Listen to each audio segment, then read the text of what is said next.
Good afternoon, everybody. Seashis.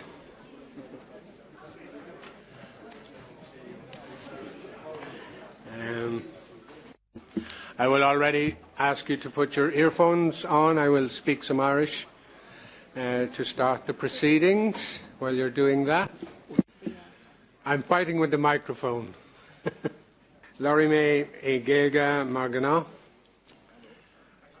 Tature, Tasulagum, Gur Aulam, Buil an Burorint, Fukal e Malia Atlia, and Shaktan Chakacha.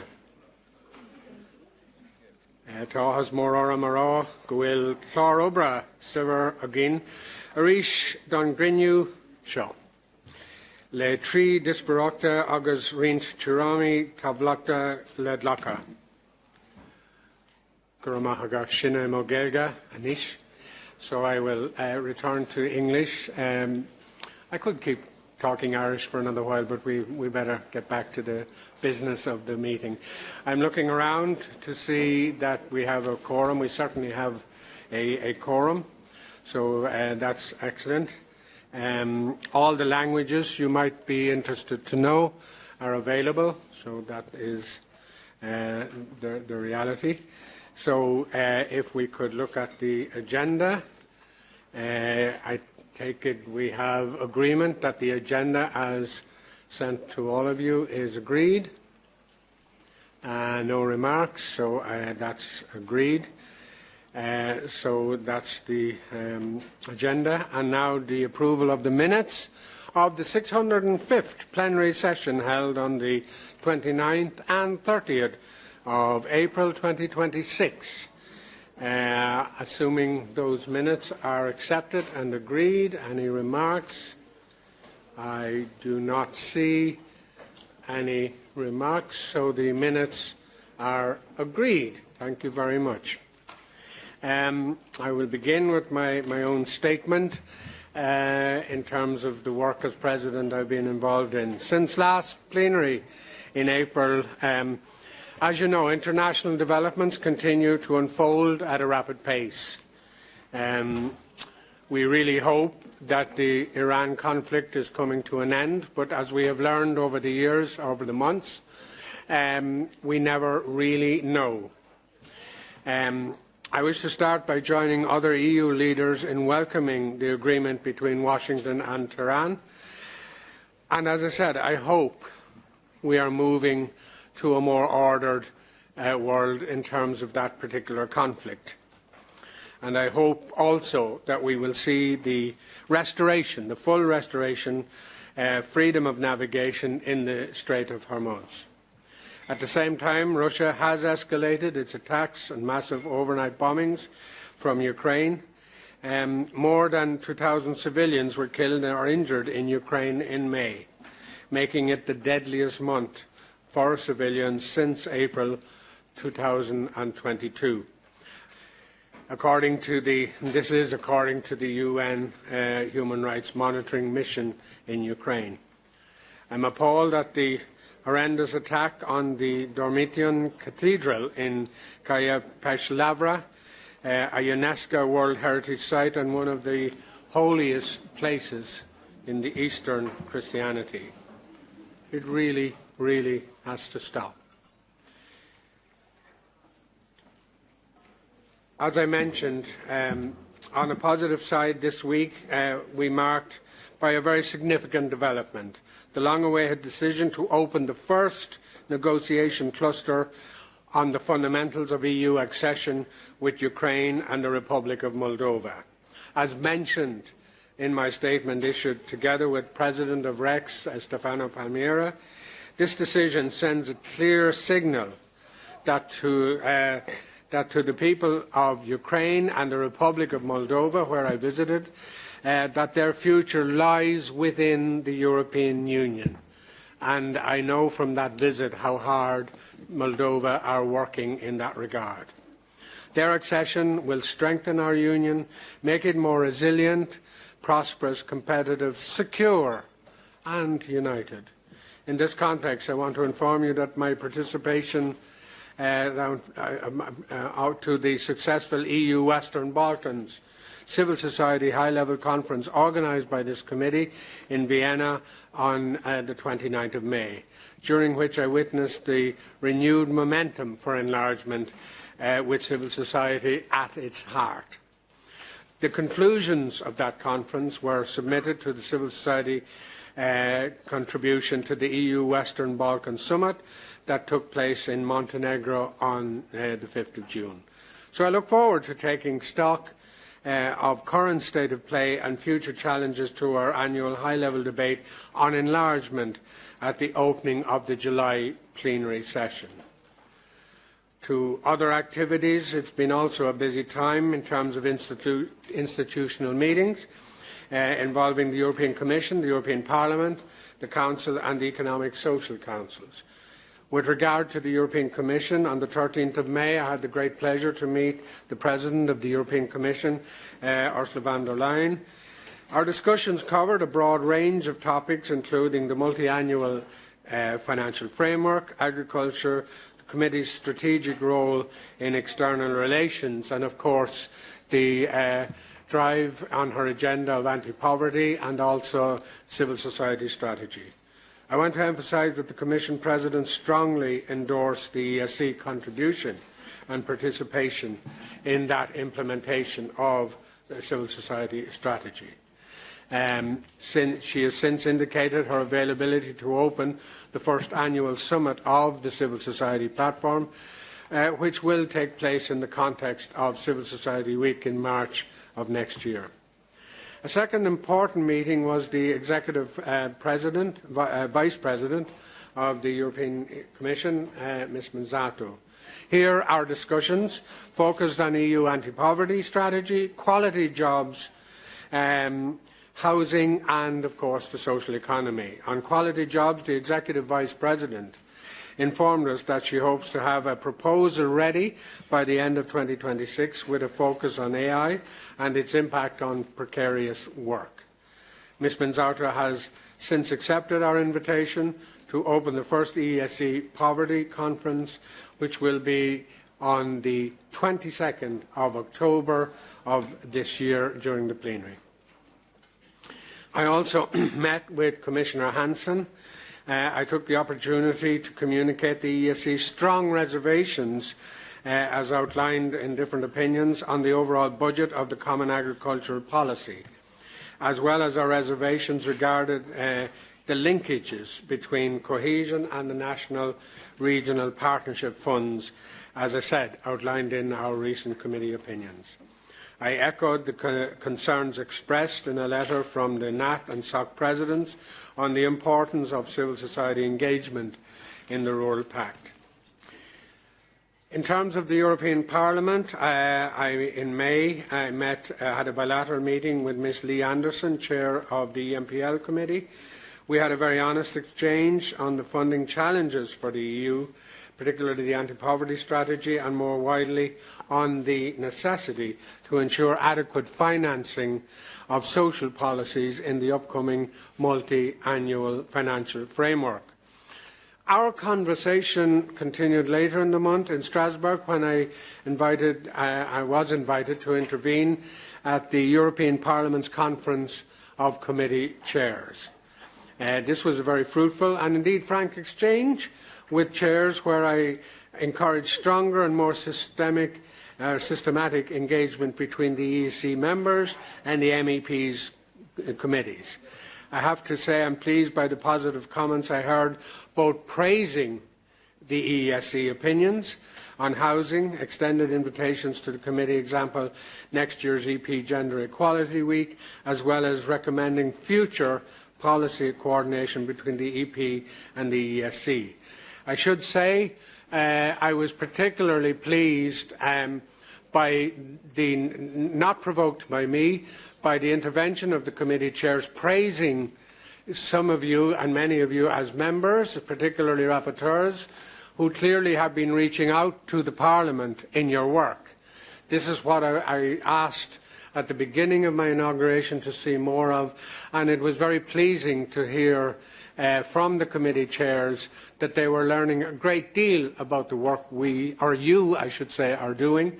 And I just want to bring that to you and hope you will continue that practice, because I think it is very valuable, not just for the work you're doing, but for the opinions you're writing and for also elevating the voice, your voice, in the other institutions. I also, so whilst in Strasbourg, I also had the opportunity to attend the first ceremony of the new European Order of Merit Award in the European Parliament. I was extremely impressed, and I would strongly commend that that will occur again. I know lots of publicity were on the more famous recipients, but there were a lot of ordinary people who were recipients as well, and the tremendous work, all of them, famous and not so famous, was really inspiring. So I hope they will continue with that Merit Award, and I commend them for doing it. I also, in Rome, I met our former member, Ms. Calderoni, who is now the Italian Minister for Labour and Social Policies.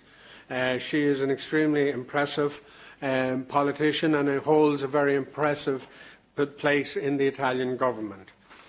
And here we discussed all of the various issues, including competitiveness, social rights, social dialogue, and indeed the very prominent discussion of AI. Also met in Rome the Italian Economic and Social Committee, Mr. Renato Brunetta, as well as meeting with the Director General of the FAO. And also I met with Monsignor Teig from the Vatican, who is very involved in the writing of the encyclical on AI, which I think received a lot of worldwide attention when it was published. So I would like to think that will be a subject we will be following up, and I know Cynthia Del Rio will be following this up as well as President of SOC, and I'm sure other members of this committee will as well. I would also say that, speaking of the Pope, I think we all have followed the successful visit to Spain, and again, it's leaving aside religion or who you believe in or who you don't believe in. I think we're talking about a message which is reconciliation, unity and human dignity. A message, I would argue, needs to be elevated and elaborated on in a world that seems to be doing the opposite. Again, I just want to acknowledge in that Rome visit the work and help and cooperation of the Italian delegation. As always, when I go to countries, I really work with the delegations, and I will be doing that in future country visits as well. So you will note many of the above meetings are built on previous visits and bilaterals. It is my mission, be it by my mission in the US, where we visited UN agencies, the Vatican, wherever within Europe, it is about elevating the voice, your voice, and the voice of the EESC. So I want to finish by sharing that at the end of last week in Dublin, we had the honour to meet Canadian Prime Minister Mark Carney during an official dinner hosted by the Irish Prime Minister, Micheál Martin. And again, I think we're all very impressed with the message of Prime Minister Mark Carney, again in a world which is losing the message of multilateralism. He certainly he talks about the opposite to that. He has invited me to Ottawa in the coming months or whenever it is suitable, and we certainly have invited him as well. Again, he is extremely interested in strengthening relations between Canada and the EU, and I know he has had other meetings to this regard. So I really was very honoured to get that opportunity, and on your behalf convey the work of the EESC, and indeed he asked a lot of questions about how we do operate, and was quite impressed that in this House we have the voice of the employers, the trade unions and civil society organisations. And again, I can't stress enough, that is what we do in this committee, and that is what we work hard to achieve.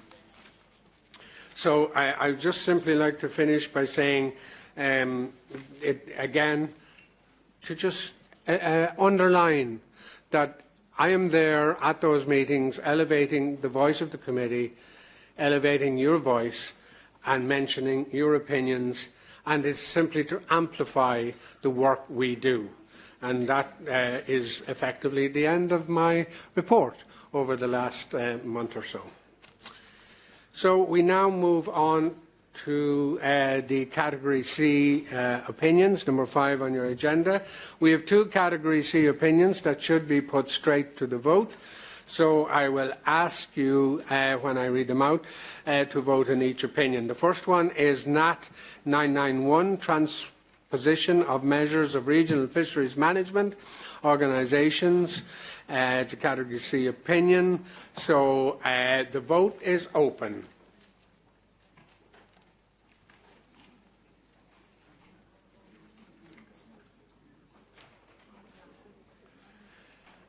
Okay, we're moving nicely.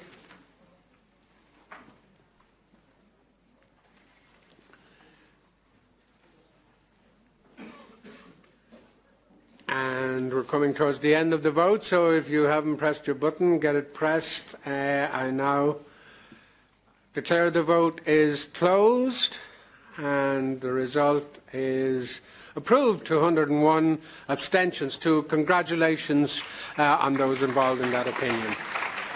And I want to read out NAT 995, prohibition of export mixed municipal waste destined for recovery. Again, it's a Category C opinion, so the vote is open.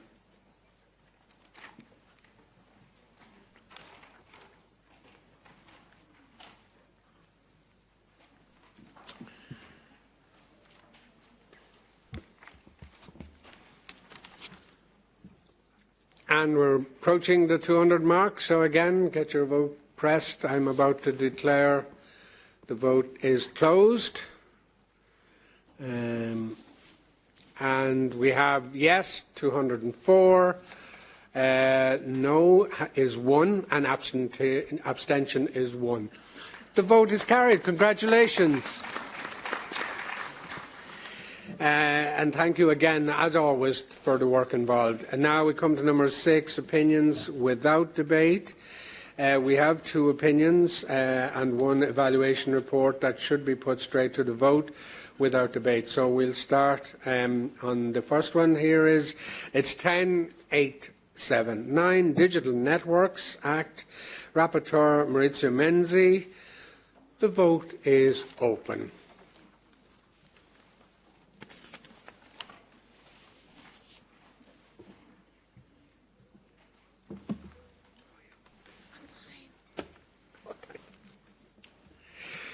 Okay, thank you.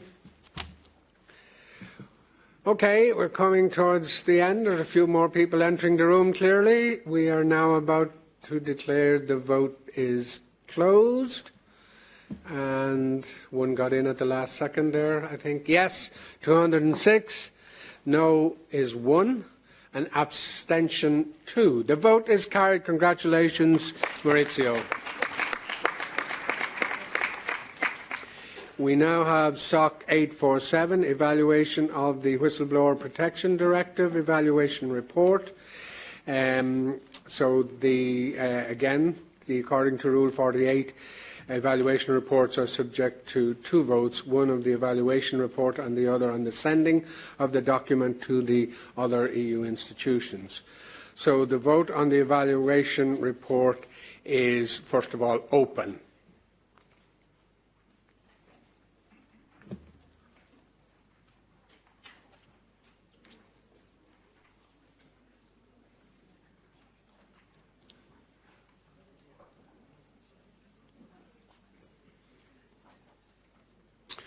Okay.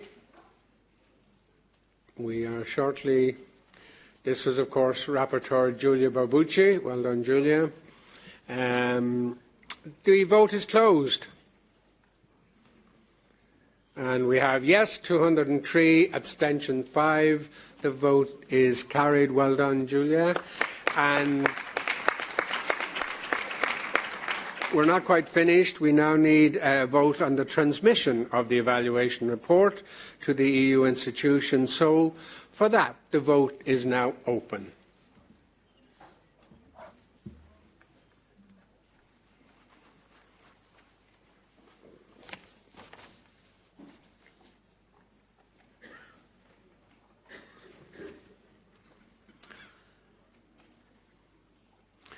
Okay, we're coming towards declaration, as they say. It's, we declare the vote is closed. And again, yes, 203, no is 2, and abstention 5. Transmission is agreed. Thank you very much. And now I go to INT 1122, observations from the business community and civil society on the revision of regulation EU number 651-2014 on state aid, general block exemption regulation. Own initiative opinion. The rapporteur is Giuseppe Guerini. So the vote is now on the opinion. The vote is open.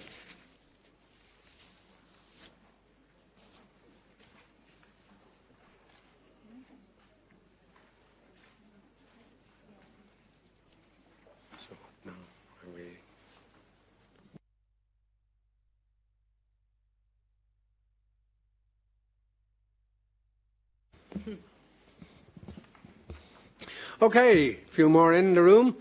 I am about to declare the vote is closed. And the result is yes, 215, abstention 4. Congratulations, Giuseppe, well done. The vote is carried. So now, don't go anywhere. We're just going to have a slight pause and technical while we set up the debate, the next debate. So, as I said, don't go too far. We'll be back in a couple of minutes. Okay, thank you.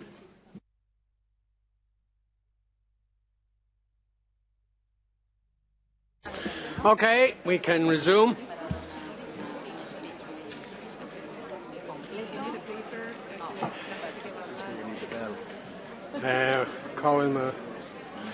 So, if you take your seats. Thank you. Great discipline here today so far, so thank you.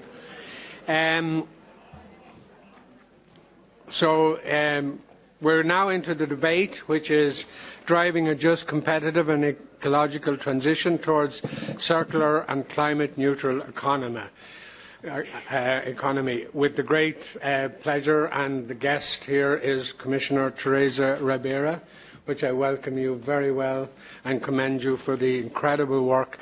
You are European Commission's Executive Vice President for a clean, just, competitive transition, and this is for us linked to the adoption of Opinion NAT 986 on the Circular Economy Act, Circular Economy and Responsible Resource Consumption within the planetary boundaries.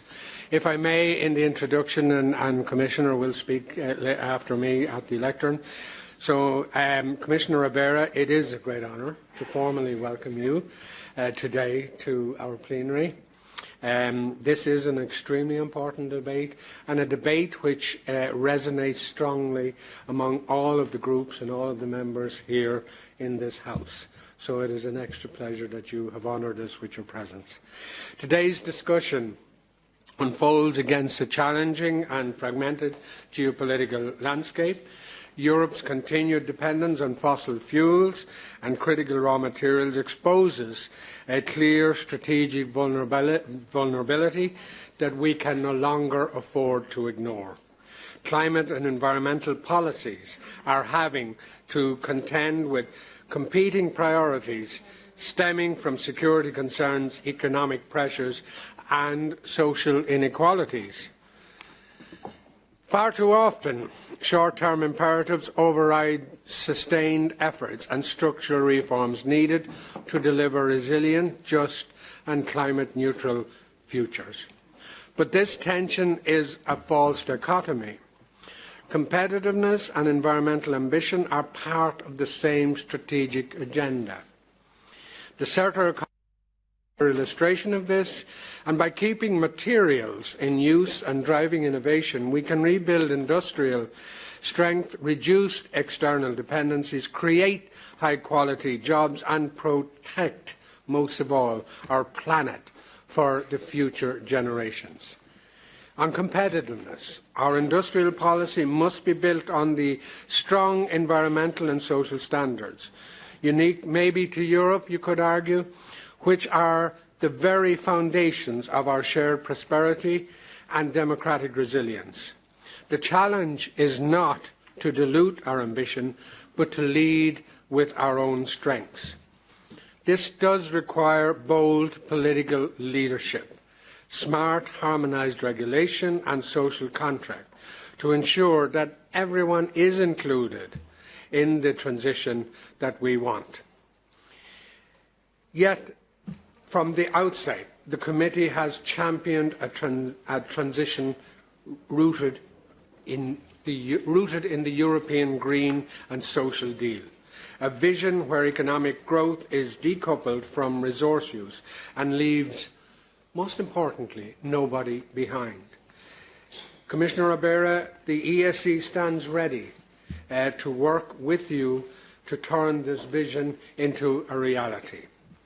We look forward to your insights on how to accelerate this. We just spoke there now of the need to be strong, and I know as a Commissioner you have certainly demonstrated that strength in your portfolio. Here in this House, there is a strength behind this in the various geopolitical times that we now live in, and that strength must be upheld. So it is a great pleasure. I ask you to take your place at the lectern and deliver your address, if that's what you want to do. It's up to you. It's up to you. So, big welcome for Commissioner Ribera, please.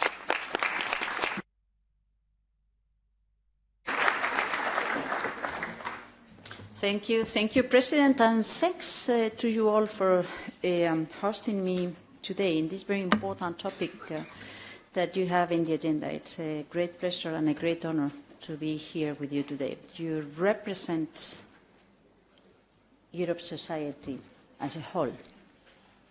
You also represent the best efforts of Europe to build common ground when we need to deal with difficult challenges ahead.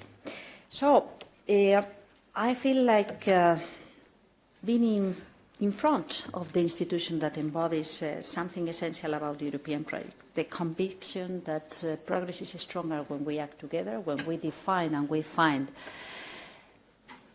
common landing zones, and when we identify that beyond the differences that we may have among ourselves, we are skilled enough to identify the points of consensus there where we can agree.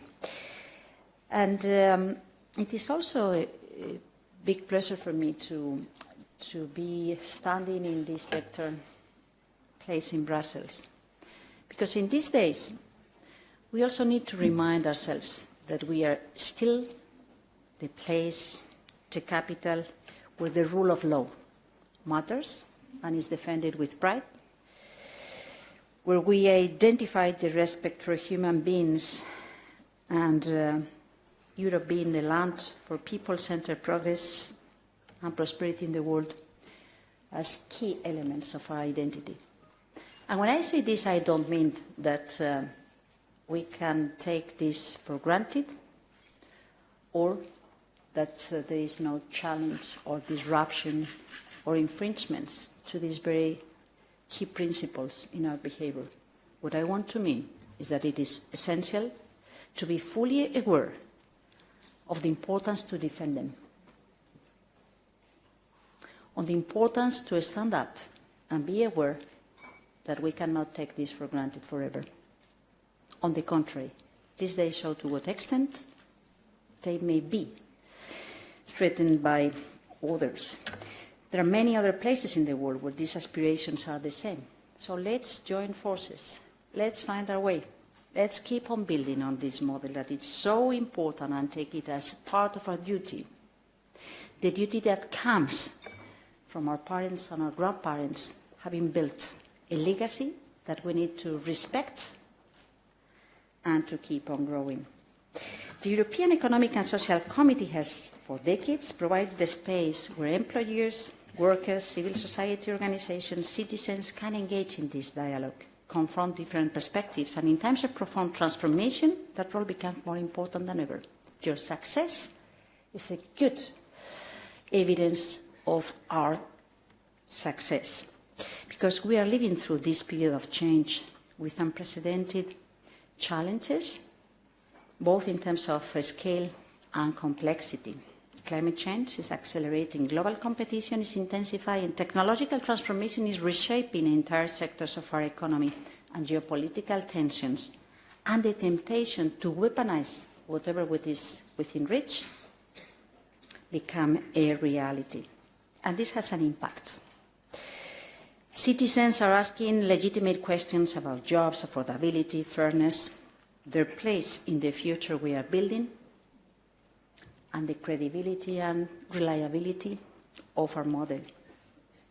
An open market economy with high social and environmental standards, committed to the high quality of life for Europeans. And in this context, the title of today's event captures perfectly the challenge before us and the core of my mandate. How do we drive a transition that is at the same time just, competitive and ecological?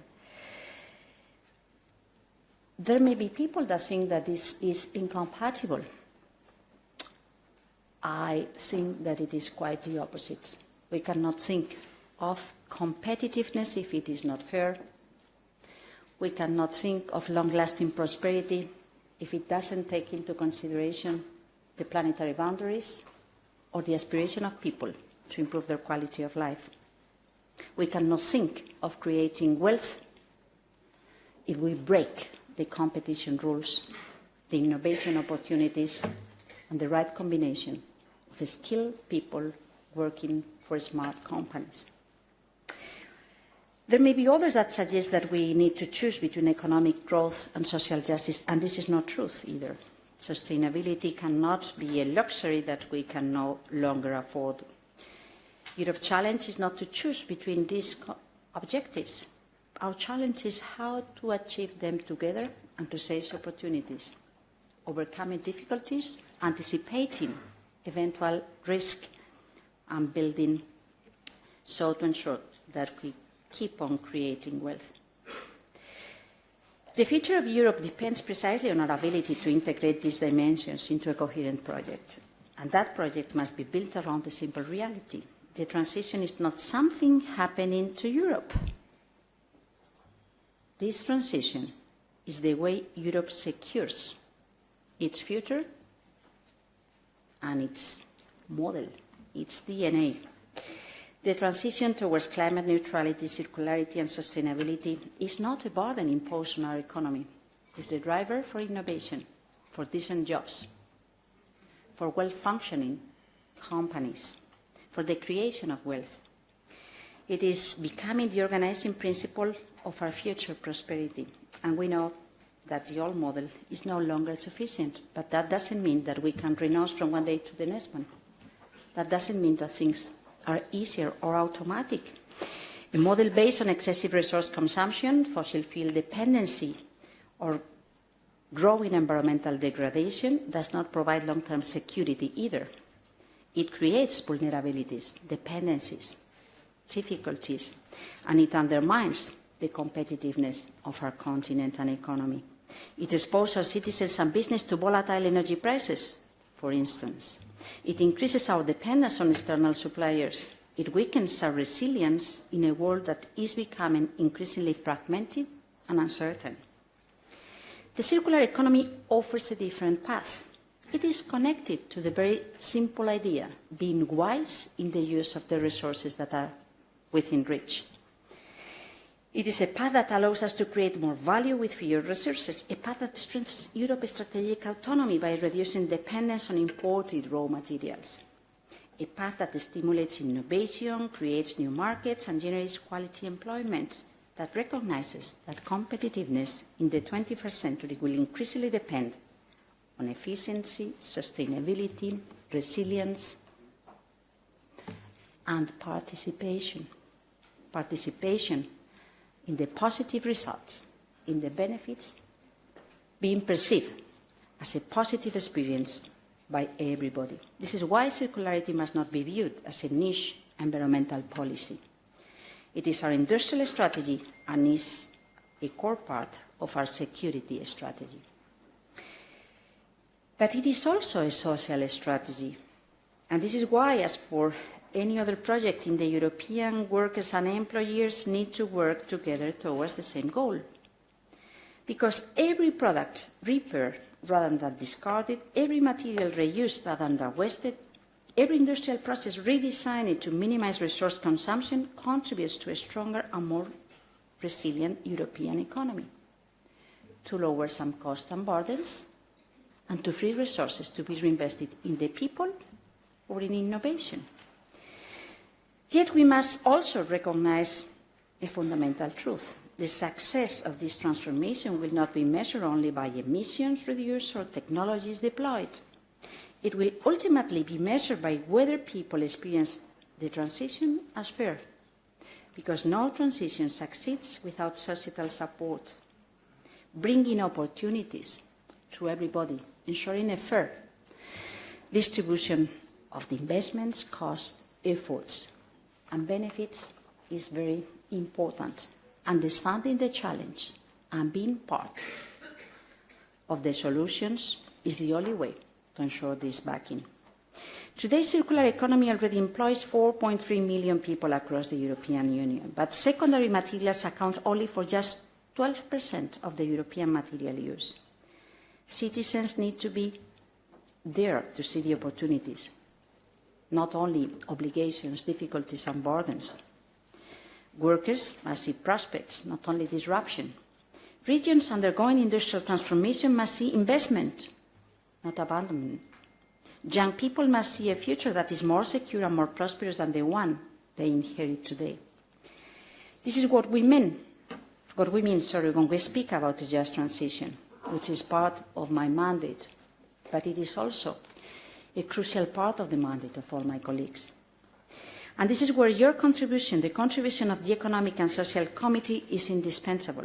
You represent the organisations and communities that experience these transformations firsthand, and you understand concerns of workers, of business, of regions. You hear the challenges encountered by business adapting to new regulatory and market realities. Your expertise helps us identify risks before they become crises. And your opinions help ensure that European policies remain grounded in social reality. This is why shaping together the answers is so important. Think about innovation, often portrayed as the work of exceptional individuals or breakthroughs technologies. But Europe's experience teaches us something different. Innovation is a collective endeavour. It depends on education systems, research institutions, workers, entrepreneurs, investors, public authorities, citizens. The clean technologies that will drive Europe's future competitiveness are the result of decades of collective investment. These technologies are creating opportunities that would have seemed unimaginable only a few years ago. They can help to optimize the energy systems, improve the industrial efficiency, reduce waste, accelerate the development of circular business models, and support more sustainable patterns of production and consumption. But it is not technology alone. We must ensure that the benefits are broadly shared. We must invest in skills and support workers through change. We must ensure that the small and medium-sized enterprises have access to the tools and resources they need to participate in the transformation, and we must continue strengthening social dialogue. Here again, you play a crucial role. There is another dimension that deserves particular attention. The transition is not only an economic and technological challenge. It is a democratic challenge. Successful transitions require trust in institutions, in science, in public policies. Trust that the benefits and costs will be distributed fairly. At a time when misinformation, polarization and uncertainty are growing, organized civil society becomes even more important. People are more likely to support change when they feel heard, when they feel being part of the decision-making process. We are more likely to embrace new solutions when we understand their purpose. And we are more likely to participate when we see that our voices matter. It is one of its conditions for success, participation. And again, you represent a unique setting. Let me conclude. Europe has often advanced by transforming challenges into opportunities, and we are used to come to the edge before identifying the innovations. The transition towards a circular and climate-neutral economy is not simply an environmental necessity. It is a competitiveness agenda. It is a security strategy. It's the field where we need to invest if we want to keep on developing and creating decent jobs and wealth for all, because it is a social project. It will require cooperation between European institutions and member states, business, workers, public authorities, civil society, investors, regulators. It will require also a candid and honest dialogue between generations. Because whatever we do today will create or derail the opportunities of tomorrow. So we have this duty. We need to build that cooperation. We need to anticipate the challenges, no matter how difficult the problems we face can be.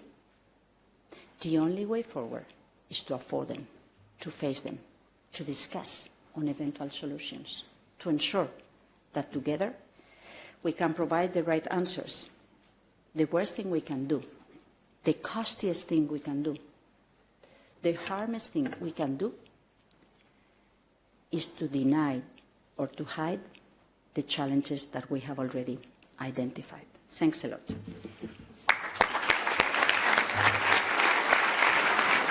Thank you, dear Executive Vice President. Thank you, Teresa, for that very, very comprehensive demonstration and illumination of where we stand on this subject. So I now go to my good friend Cillian Lohan, who is the rapporteur of this opinion.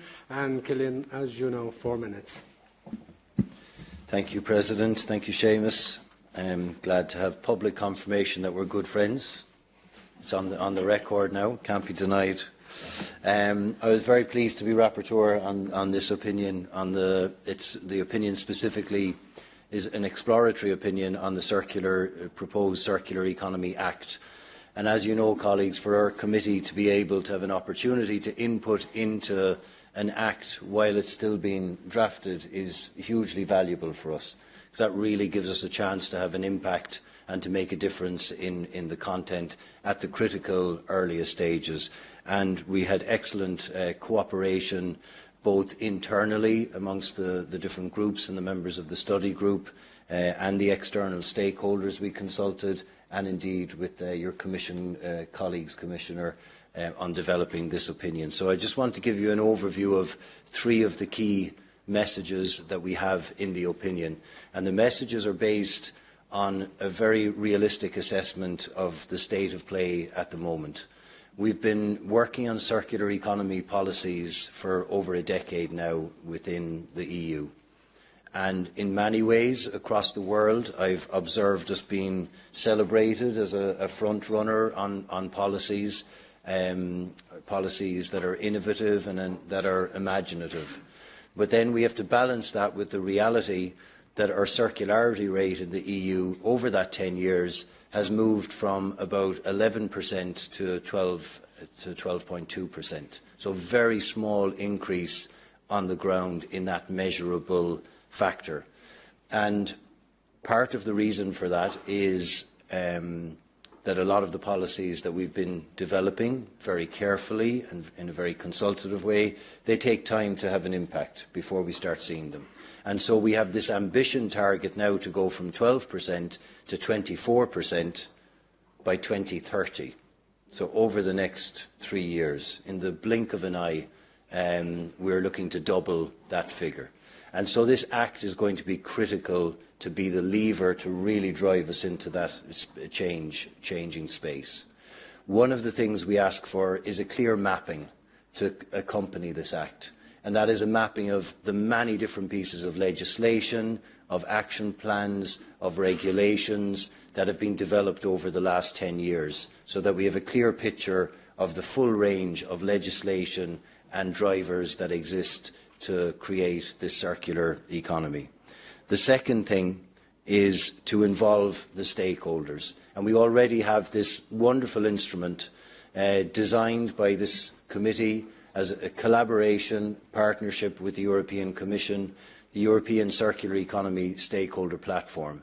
And after 10 years, that is a platform that is still functioning very strongly and still working very well. And we can use that for different things to help create a repository of best practices that can be shared and help amplify the good work that is being done. And equally, it can be used as a space to potentially proof test new indicators that are developed to see how we're moving towards circularity. And then the third and final thing I want to mention is the idea of, we always talk about new jobs and a future with new roles being created, and we've proposed this idea of transition brokers.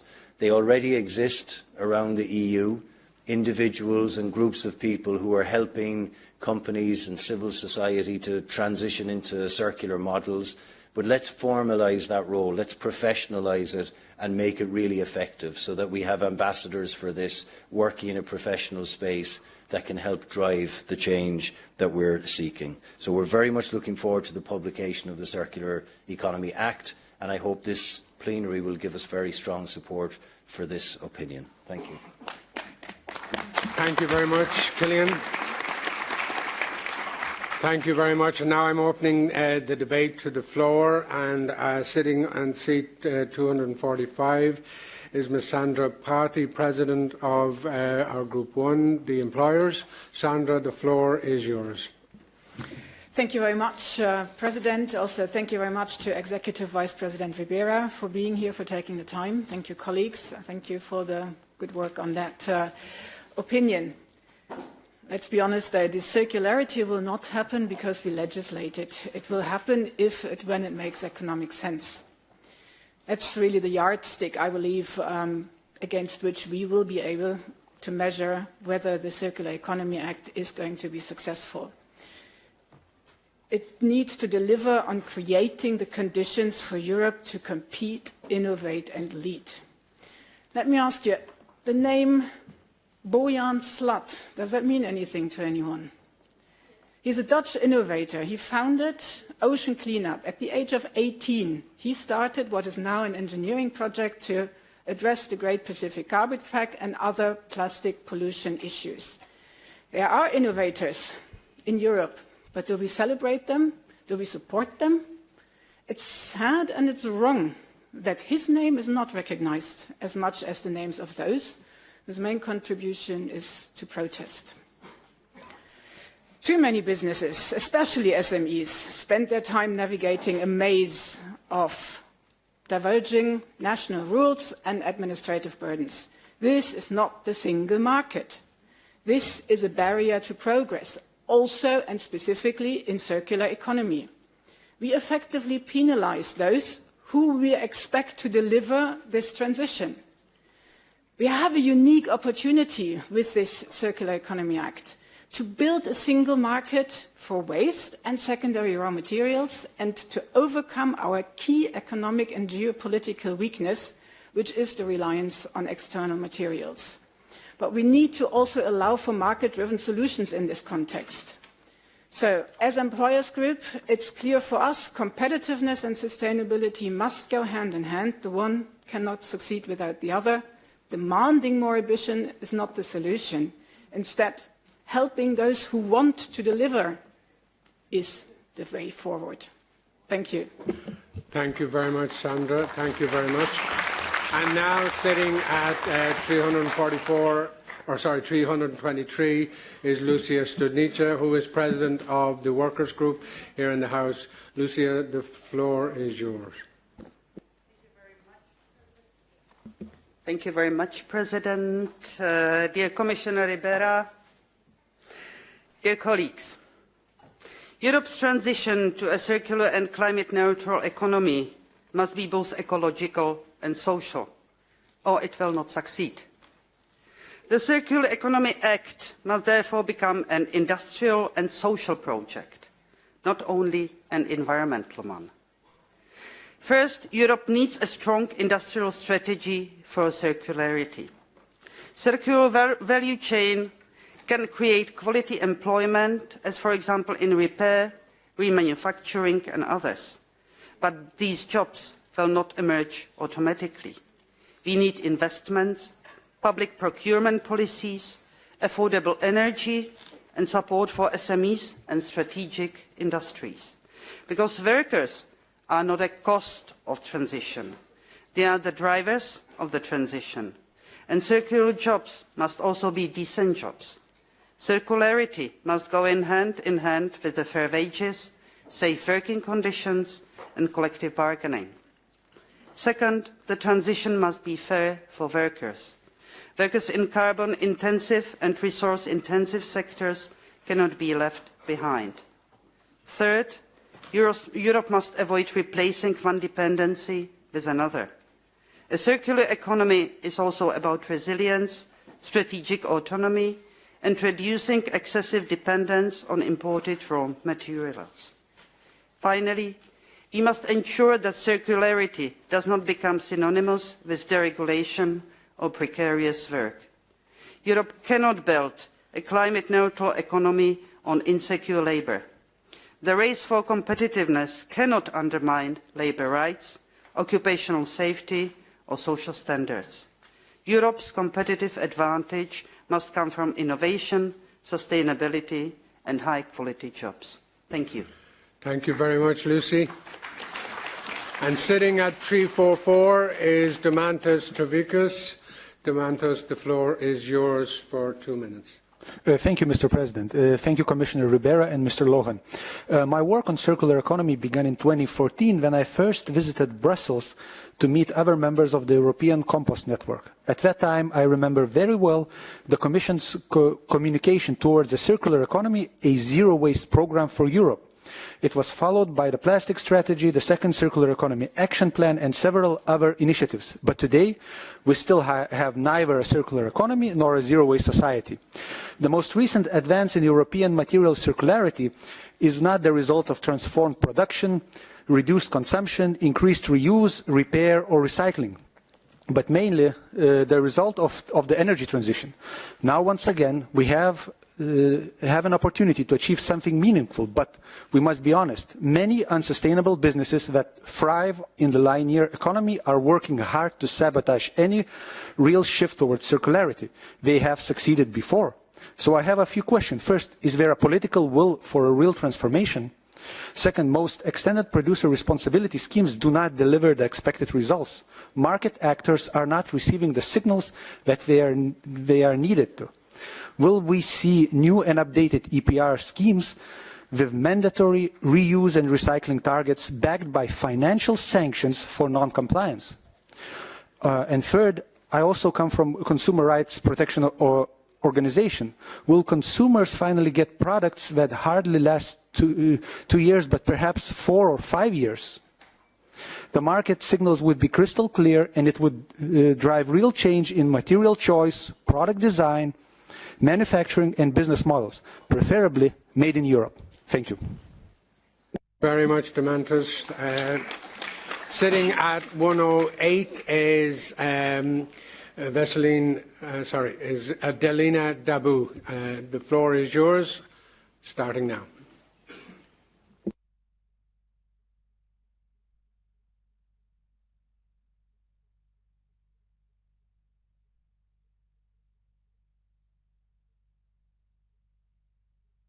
Okay, try the next micro beside you, maybe.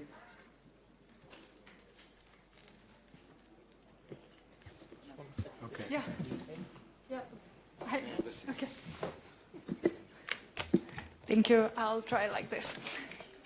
Vice President, I'm speaking as a member of the study group for the opinion and as a representative of the employers. The expectations are high. The incoming Circular Economy Act can become a flagship project for how the single market can work for competitiveness, resilience, environment and social goals all together.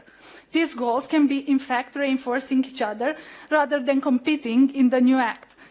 If we design the right market-driven mechanisms and incentives to stimulate supply and demand for secondary raw materials.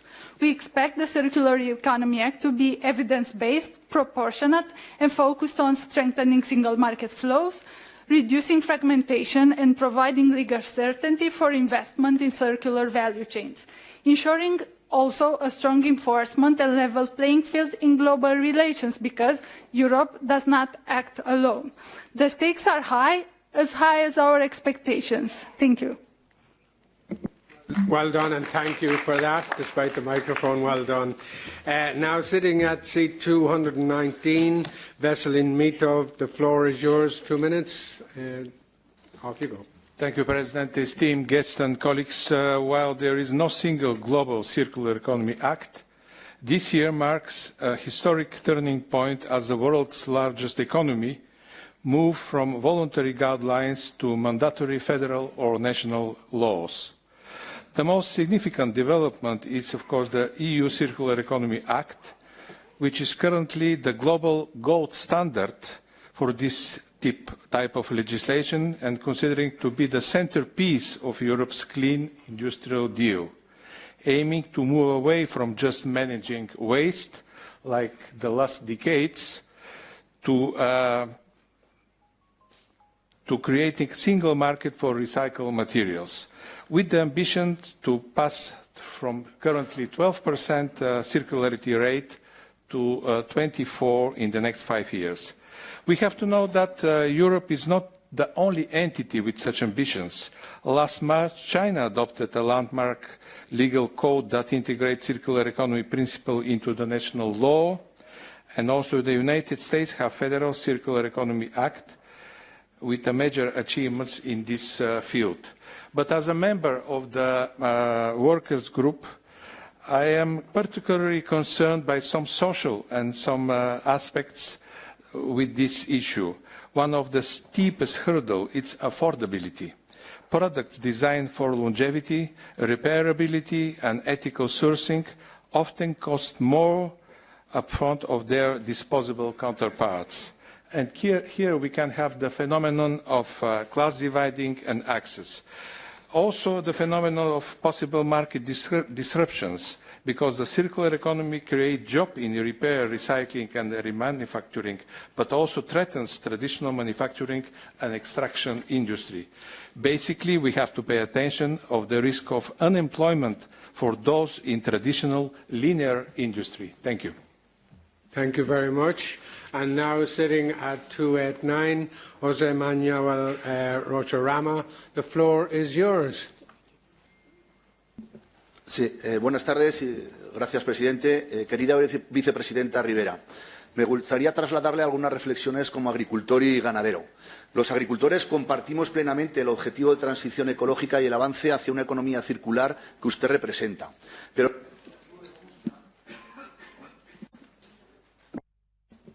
el calificativo de justa no puede quedarse en el título. Exige que los costes de esa transición no recaigan de forma desproporcionada sobre quienes ya operan con los márgenes más estrechos de toda la cadena de valor. El sector agrario lleva años absorbiendo exigencias ambientales crecientes sin que el apoyo económico y técnico haya crecido al mismo tiempo. Vicepresidenta, nuestra principal preocupación es la falta de coherencia entre la ambición climática y ambiental de la Comisión y el diseño de la futura PAC post-2027. No se puede pedir más al agricultor en materia ambiental mientras se reduce vía presupuesto su red de seguridad económica, la PAC. Por eso le pedimos, vicepresidenta, que la transición justa para la agricultura no sea solo un principio retórico, sino un criterio vinculante, que cada nueva exigencia ambiental incorpore desde su diseño la financiación necesaria para que los pequeños y medianos agricultores puedan cumplirla sin quedar fuera del mercado. Los agricultores quieren ser parte de la solución climática, no su variable de ajuste. Muchas gracias. Thank you very much, Jose. Thank you. And now, sitting at 212 is Felipe Medina Martin. The floor is yours for 1 minute. Sí, gracias, presidente. Buenas tardes, querida Teresa, querida vicepresidenta. En primer lugar, me gustaría agradecer en nombre de los empresarios que esté usted aquí hoy con nosotros, acompañando. Para nosotros es realmente muy importante el poder mantener este diálogo y se lo agradecemos. En segundo lugar, me gustaría trasladarle un mensaje muy simple de parte del sector empresarial y es que necesitamos que la Comisión siga trabajando y siga profundizando en materia de simplificación regulatoria. Necesitamos esa simplificación para reducir costes, reducir burocracia innecesaria y poder destinar todos esos recursos privados, pero también públicos, a invertir, innovar, ser más competitivos y seguir creciendo. Debe ser una tarea de todos y la Comisión, en nuestra opinión, no debe detenerse en este punto, sino continuar con ese trabajo. Muchas gracias. Thank you very much, Philippe. Sitting at seat 100, Renata Kutaz, the floor is yours for 2 minutes. Oui, merci, Monsieur le Président. Madame la Commissaire, l'économie circulaire est une opportunité majeure de développement industriel pour l'Europe, de renforcement de notre autonomie stratégique et de création d'emplois industriels durables. Cette transition doit toutefois s'appuyer sur un fort ancrage territorial. Les déchets et les matières recyclables ne doivent pas être transportés d'un bout à l'autre de l'Europe. L'économie circulaire doit favoriser le développement de filières locales et régionales, créatrices d'emplois de proximité et de valeur ajoutée dans les territoires.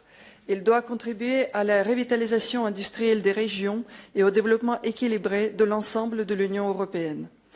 Ces nouveaux emplois doivent être des emplois de qualité, bénéficiant de salaires décents, de droits collectifs, de protection sociale et de conditions de travail sûres.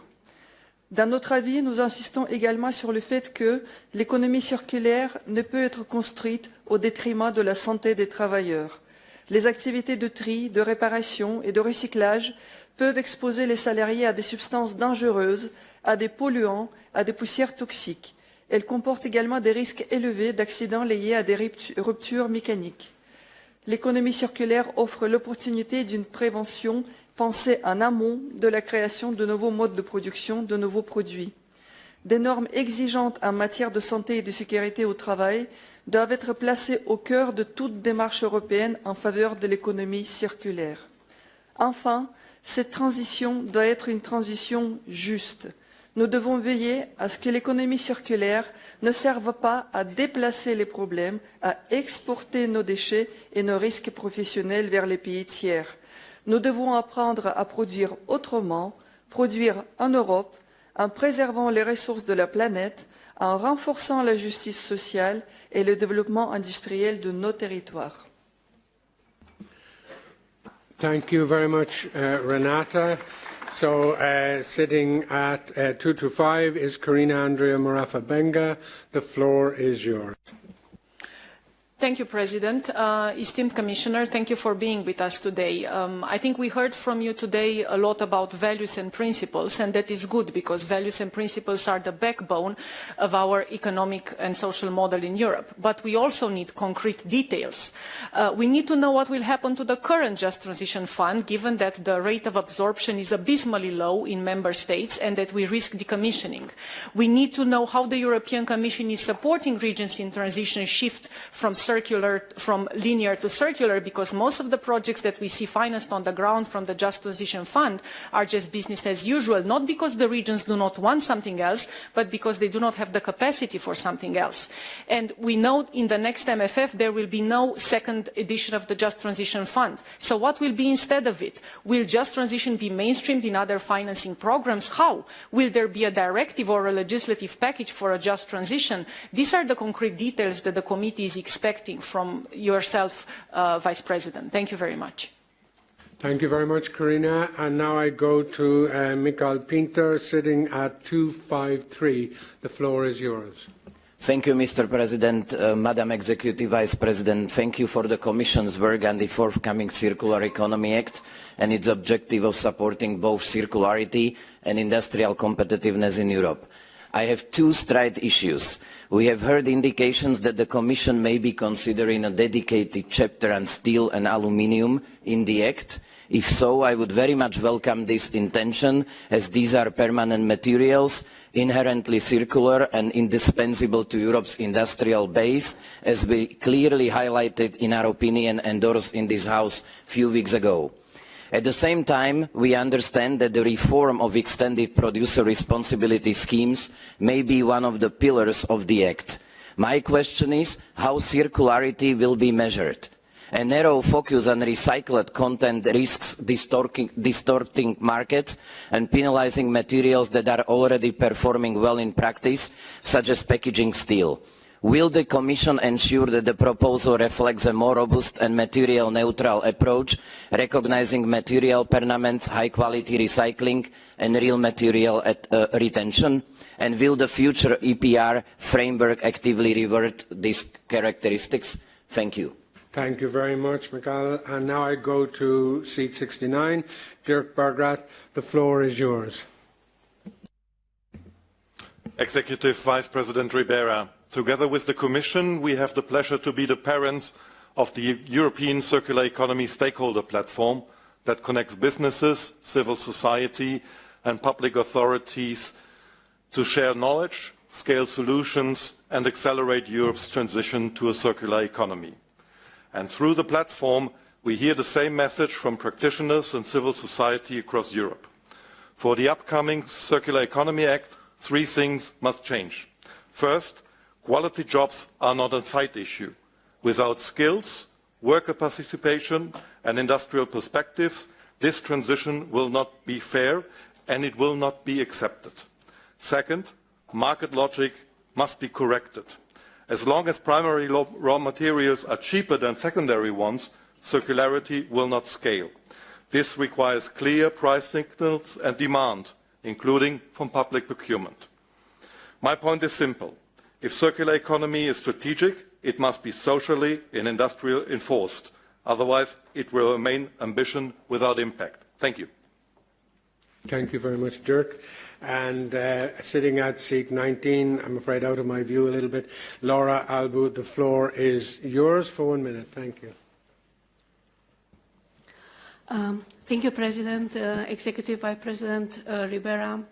As Group 3, we strongly endorse opinion at 986, but a circular transition within planetary boundaries cannot be just if it ignores the economic reality on the ground. The true engine of reuse and repair are local communities and the social economy. Crucially, this is a space powered by women who heavily lead grassroots eco-innovations, social enterprises, and everyday resource management. Yet, women in Europe also face a higher risk of poverty. If the circular transition is designed only for heavy industry, turning circularity into a premium market of expensive eco-products will fail women twice over, both as grassroots workers and as consumers. We must explicitly connect gender equality with social inclusion and affordability. Executive Vice President, how will the upcoming Circular Economy Act explicitly support women-led social economy and ensure that the right to repair and reuse is financially accessible to vulnerable households? Thank you. Thank you very much, Laura. I now go to 330, Klaus-Peter Stiller. The floor is yours for 1 minute. Thank you, Mr. President. I'll continue in German. Wir haben ein gemeinsames Ziel, eine klimaneutrale Kreislaufwirtschaft, die auf dem Weg einer gerechten, wettbewerbsfähigen und ökologischen Transformation erreicht werden soll. Der grundlegende Wandel zu einer weitreichenden Kreislaufwirtschaft wird gewaltige Investitionen, vor allem von Industrieunternehmen, erfordern. Die Politik in Europa und in den Mitgliedstaaten ist gefordert, Rahmenbedingungen zu setzen, die gute Voraussetzungen für Investitionen von Unternehmen in Europa schaffen. Wenn wir Unternehmen fragen, und wir fragen sie oft, was sie als Investitionshindernis empfinden, hören wir immer wieder. Enorm viele Reporting- und Dokumentationspflichten, eine unübersichtliche Regulatorik und exorbitant lange Genehmigungsverfahren. Alle diese Pflichten, alle diese Prüfungen haben für sich betrachtet nachvollziehbare Gründe. In der Addition stellen sie leider erhebliche Investitionshindernisse dar. Was müssen wir also tun? Das Schlüsselwort heißt Priorisierung. Wir müssen durch eine deutliche Reduzierung von Berichten und Dokumentationspflichten und durch deutliche Straffung und Fokussierung der Genehmigungsverfahren zu einem investitionsfördernden Klima kommen. Nur so können wir das Ziel einer klimaneutralen Kreislaufwirtschaft mit einer wertebasierten Transformation erreichen. Danke für Ihre Aufmerksamkeit. Thank you very much, Klaus-Peter. And now we go to 313, Nunes Serra. The floor is yours for 1 minute, please. Muito obrigado, Sr. Presidente, Sra. Comissária. Não há dúvidas que a transição para a economia circular terá forte impacto no setor agroalimentar. Este setor tem desafio de produzir mais e melhor com menos recursos, mas não pode continuar a aceitar que alimentos sejam desperdiçados quando existe déficit alimentar no mundo. É urgente valorizar subprodutos, reduzir perdas e adotar melhores práticas. A legislação deve definir metas, incentivar a inovação e promover a responsabilidade partilhada entre produtores, transformadores, distribuidores e consumidores. Esta transformação exige investimento, apoios públicos, adaptação tecnológica e uma articulação eficaz entre políticas públicas e agentes económicos. Significa isto que deve ser uma transição justa e que não pode ser feita apenas através de aumentar os custos de produção, reduzindo rendimentos a quem produz alimentos. Todos têm de contribuir igualmente. Muito obrigado. Thank you indeed. Thank you, Nuno. We now go to 223, Konstantinos Moussaroulas. The floor is yours for 1 minute, please. Thank you, Mr. President. I will speak in Greek. Κυρία Αντιπρόεδρε, σας καλωσορίζω και εγώ με τη σειρά μου στην ΕΟΚΕ. Θέλω να σας ρωτήσω, η μετάβαση αυτή που καλούμαστε να κάνουμε σε μια κυκλική και κλιματικά ουδέτερη οικονομία είναι κόστος ή κεφάλαιο? Περισσότεροι την βλέπουν σαν κόστος και αναφέρομαι βέβαια σε επιχειρήσεις. Στη θεωρία, όπου η πράξη δεν διαφέρει από θεωρία, είναι κεφάλαιο. Εκείνο που θέλω να επιμείνω είναι να προσπαθήσει η Ευρωπαϊκή Επιτροπή να περιορίσει αφενός τη γραφειοκρατία, ακούστηκε, αφετέρου τις αντιφάσεις που υπάρχουν σε αρκετές πολιτικές. Παράδειγμα, το JTF, το Just Transition Fund, εξαφανίστηκε στο νέο προϋπολογισμό 2834, χάθηκε κάπου στη μετάφραση. Και ένα δεύτερο και τελευταίο που θα ήθελα να τονίσω είναι ότι με πολύ ρεαλισμό η Ευρωπαϊκή Επιτροπή παίρνει πρωτοβουλίες. Για παράδειγμα, άκουσα ότι επεκτείνει τα δωρεάν δικαιώματα εκπομπών μέχρι το 2037. Άρα λοιπόν χρειάζεται ρεαλισμός, επιμονή και βέβαια εργαλεία και χρηματοδοτικά αλλά και ρυθμιστικά. Ευχαριστώ. And now we go to sitting at 2:30, Laura Niklot. The floor is yours for 1 minute. Thank you. Madame la vice-présidente, aujourd'hui, plus de 8 millions de jeunes européens ne sont ni en emploi ni en formation. Ce sont autant de jeunes pour qui l'avenir est incertain et source d'angoisse. Pourtant, si on décide d'être un peu sérieux avec l'avenir de notre planète, d'investir dans ces filières de la transition écologique, on pourrait apporter une partie de la réponse à ce problème. Au quotidien, j'échange avec ces jeunes qui sont issus de milieux populaires, urbains comme ruraux, autour de cette thématique de l'engagement écologique et de ces opportunités professionnelles que l'économie circulaire et les filières de la transition écologique peuvent représenter. Et à l'issue des ateliers qu'on peut animer avec eux, on a 1 jeune sur 2 qui déclare avoir envie de trouver une formation ou un emploi dans cette transition, dans ces métiers d'avenir concrets et valorisants. Mais pour réaliser cette transition, et je pense que beaucoup de mes collègues l'ont mentionné, on a besoin à la fois d'une régulation ambitieuse pour faire émerger cette économie circulaire, mais aussi d'instruments financiers de long terme, d'instruments financiers stables, qui prendront la suite de ce fonds de transition juste, dont l'arrêt ne doit pas être synonyme d'un frein aux ambitions européennes en la matière.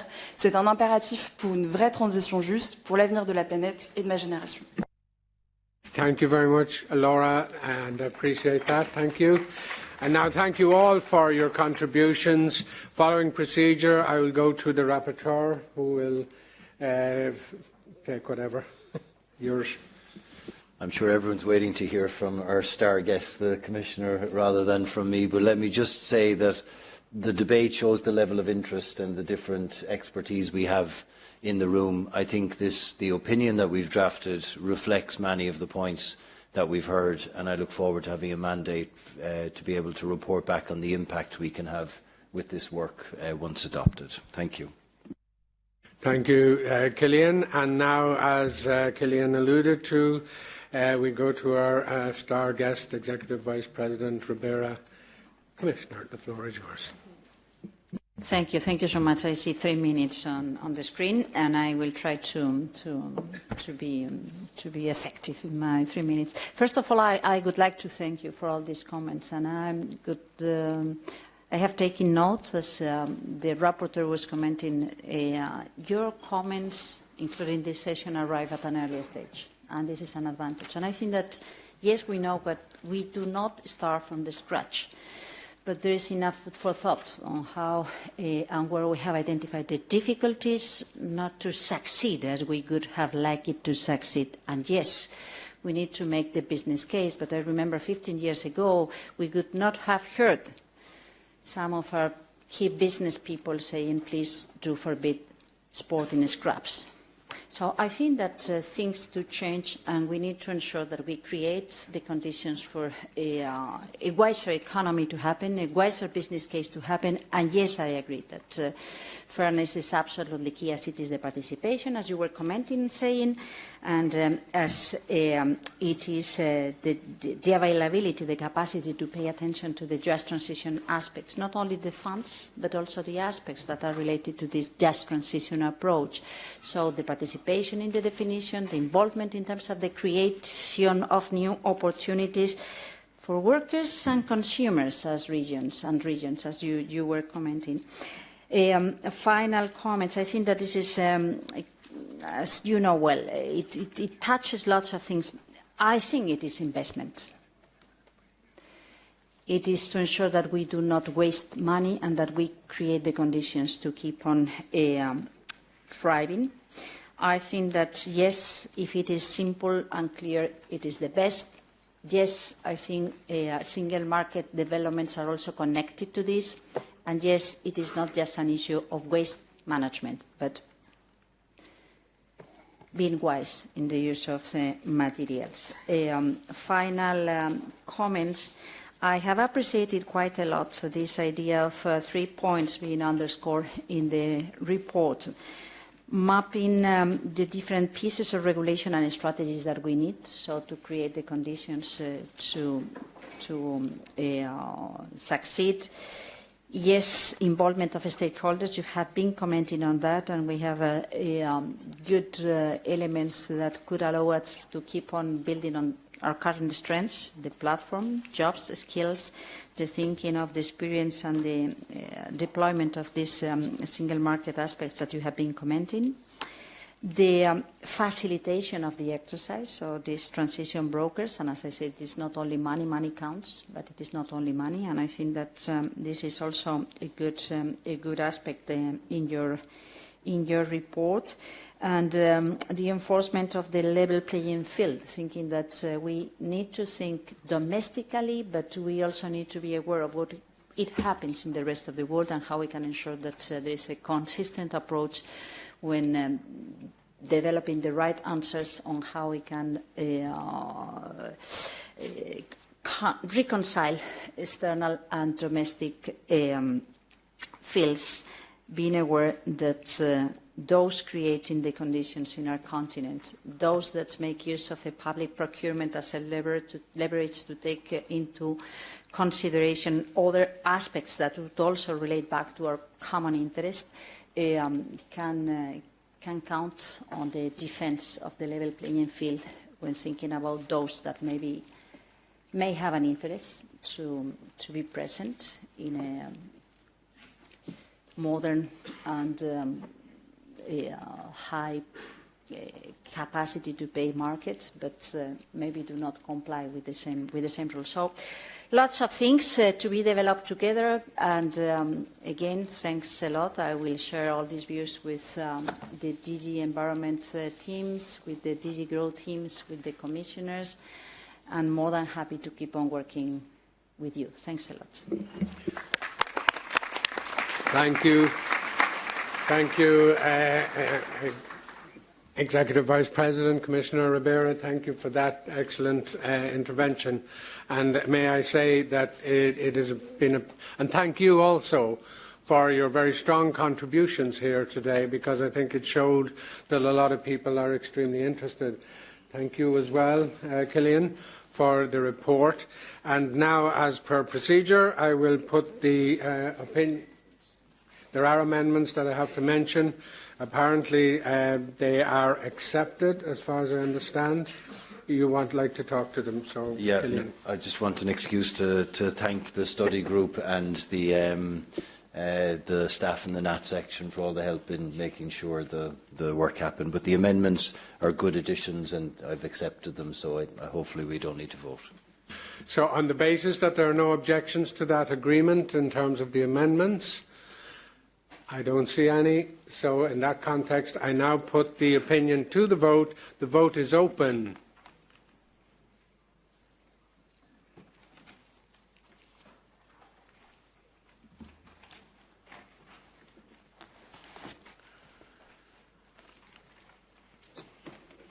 Following the vote, we will take a very quick 10-minute break.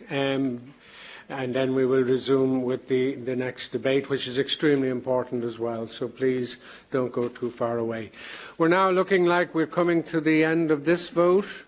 One or two creeping in at the last second. I am about to declare the vote is closed.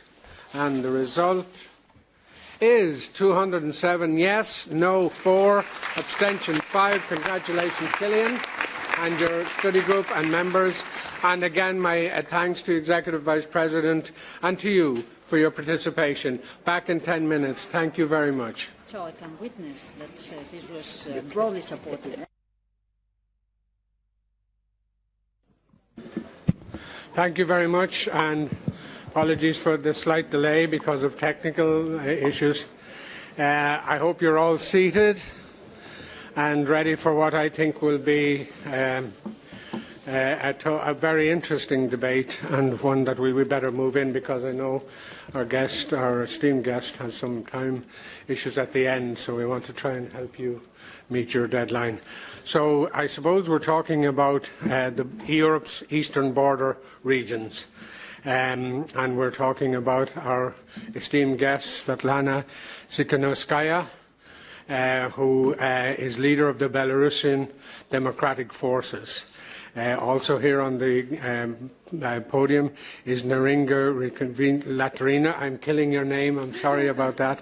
Vice Minister of the Republic of Lithuania, and where we will be for the next presidency after Ireland. And Hugo Sobral, who was here beside me, European Commissioner's Deputy Director General for the Regional and Urban Policy. And that will be linked to the opinion 697.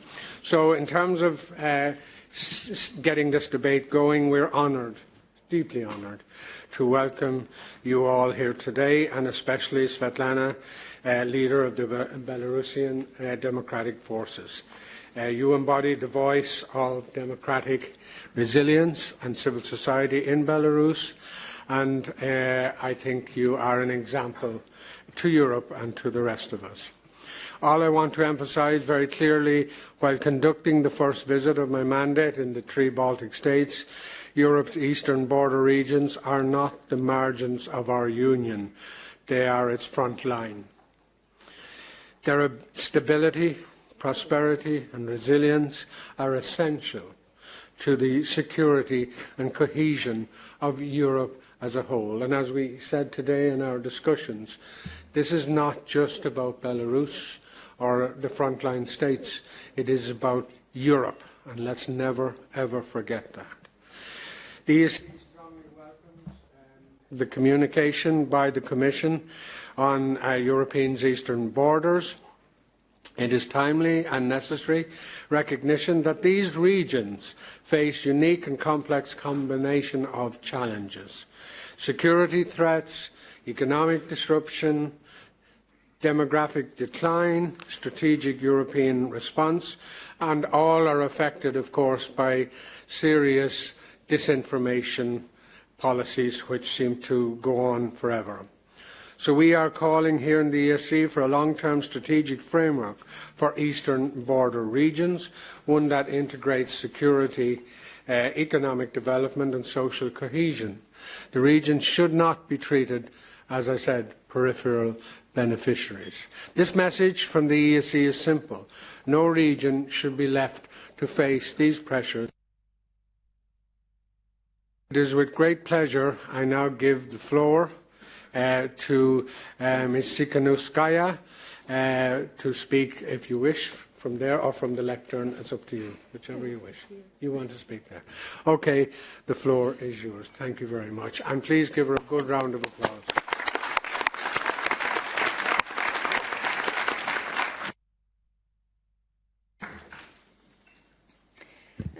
Thank you, dear President Séamus Bolland, dear members, excellencies and friends. First of all, I came here to say big thank you to the European Union, your committee and each of the organizations that you represent. And I will not stop thanking, because without your support, without international solidarity, we wouldn't sustain for so long.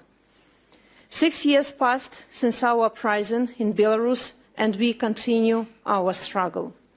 We keep moving forward, and we don't intend to give up. As you know, I call myself accidental politician. Like many children and young people raised in Belarus, I always tried to avoid politics. Politics is dangerous. We heard at home, we heard at school, and we heard on TV. For women, it's especially hard. Your place is in the kitchen, they said. I have nothing against kitchens, but I know how hard it is to prove every single day that your voice also matters. Blend in the crowd, be like others, stay silent, they said.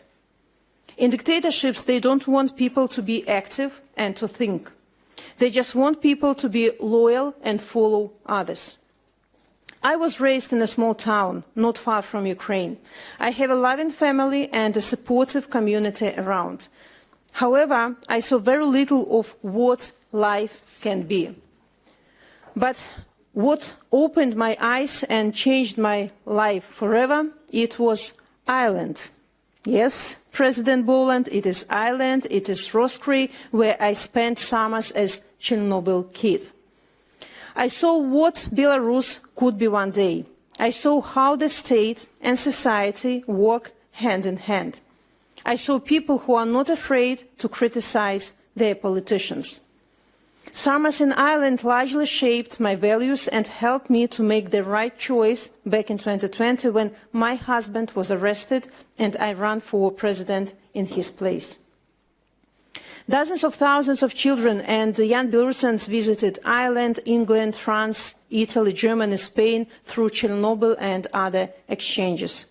Hundreds of thousands of students received education in Poland, Lithuania, Czech Republic. Millions managed to travel across Europe thanks to Schengen visas and low-cost airlines. A whole generation grew up breathing European ideas and values and building connections. And this generation was on the streets in Belarus in 2020, and these people continue to fight today. Once you have tasted freedom, you will never give it away. We will never again accept dictatorship, we will never accept Russian imperialism, and we don't want to stay silent anymore. We want our voices to be heard, and we want to decide our own future. Of course, all these freedom-loving people are a threat to any dictatorship, and Lukashenko realizes it very well. That is why Lukashenko does all he can to isolate Belarusians and destroy everything that connects us to Europe. The regime is attacking our national identity, blacklisting artists, liquidating trade unions, closing free media, targeting businesses, and even prosecuting people for holding Schengen visas or studying in Europe. In the last weeks, they have been coming after students and teachers of European Humanities University, Europe's only university in exile based in Vilnius. Their goal is to crush every independent initiative and leave no space for freedom. It is happening in Belarus, in the occupied territories of Ukraine, and everywhere Russia tries to rebuild its empire. And it is naive to think that we can re-educate dictators. They cannot be appeased and they cannot be re-educated, simply can't. Their interests are not compatible with the values we all represent here. We must speak to them with the language of force, as Ukraine recently did with Lukashenko, making him to step back. Dictators must know that for their very action they will face consequences. And being here, I want to ask all your countries and organizations to keep a very strong and principled position. Don't lift any sanctions until real systemic changes will take place. Don't make business with the regime while this money can go for the war. And finally, of course, don't call Lukashenko president. He's a criminal who seized power in my country. What bothers me most is that behind Lukashenko's crimes, the world often fails to see the most precious thing Belarus has, its people, hardworking, peaceful, creative, and deeply European. We spoke about this with President Zelensky in Kiev a few weeks ago. He clearly distinguishes between the regime and the people, and between Belarus and Russia. And today, Belarusians, Ukrainians, Moldovans, Armenians, and Georgians, we are all fighting against the same evil and for the same future. We must understand that military power alone means nothing without people who are ready to defend their values. This is why, while isolating the dictators, we must invest into people and in their European aspirations. The stronger civil society is, the weaker dictatorships becomes. In the end, all dictatorships collapse, and usually when no one expects. We cannot know when and how it will happen, but we can bring this moment closer and we can prepare for this new momentum. This momentum, this window of opportunity might be very short. It might be connected to Ukraine or it can be connected to internal economic problems, but it will be opened. And here we rely on the European Union. We will need to quickly conduct reforms to integrate Belarus into European space and to strengthen the civil society. All that to make sure that dictatorship will not return to Belarus and Russia will not have tools to blackmail us, neither with energy, borders, nor trade. I must say that the recent news that Moldova and Ukraine started the negotiation process is a big inspiration for us, Belarusians. We look at you with hope. Your success will open the pathway to Belarus as well. And I see EESC as our key ally on this path. And here I came with several concrete asks. First, we already signed a memorandum. Now we need to put it into work, into practical dimension. We can establish a contact group and develop a concrete action plan for Belarus. Invite Belarusians to your events as speakers, as experts, guests or observers. We also have experience and expertise to contribute. Then, help us draft reforms for new Belarus. Many of your countries, Spain, Portugal, Greece, the Baltic states, Czechia and Slovakia, went through difficult democratic transitions, and we want to learn from your experience. Also help us to promote Belarusian culture, language and national identity through different exhibitions, for example, through cultural days, educational programs and exchanges. National identity is also a weapon against Russian world. Let's work together on campaigns supporting political prisoners, independent journalists, labor rights, human rights, and countering disinformation. Let's make sure that Belarus is a part of a broader European discussions on security, democracy, sovereignty, and Europe's future. I strongly believe that without free Belarus, there will be no safe Europe. Let's strengthen ties between our civil society organizations through study visits, partnerships, and joint projects.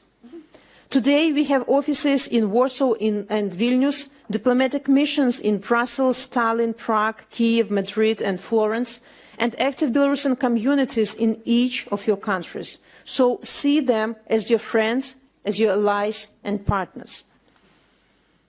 So, dear friends, 2 days ago I met Adam Michnik, the famous Polish dissident, and he once said, "The real struggle for us is for the citizen to cease to be the property of the state." And this is our final goal, to return the voice and power to the people. And we will do it one day. And when that day comes, I know that we will celebrate it together. Thank you so much. Живе Беларусь, слава Украине, long live Europe.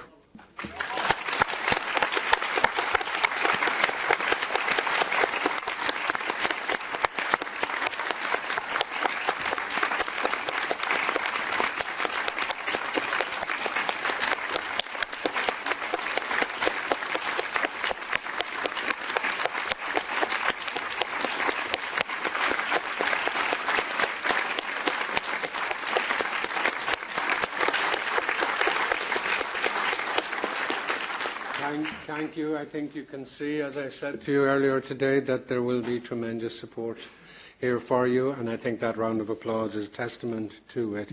Now, dear Neringa, Vice Minister of Finance with the Republic of Lithuania, the floor is yours.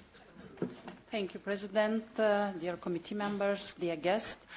Before speaking as Lithuanian Vice Minister of Finance, allow me to speak personally. I live in the region where Suwalki corridor is located.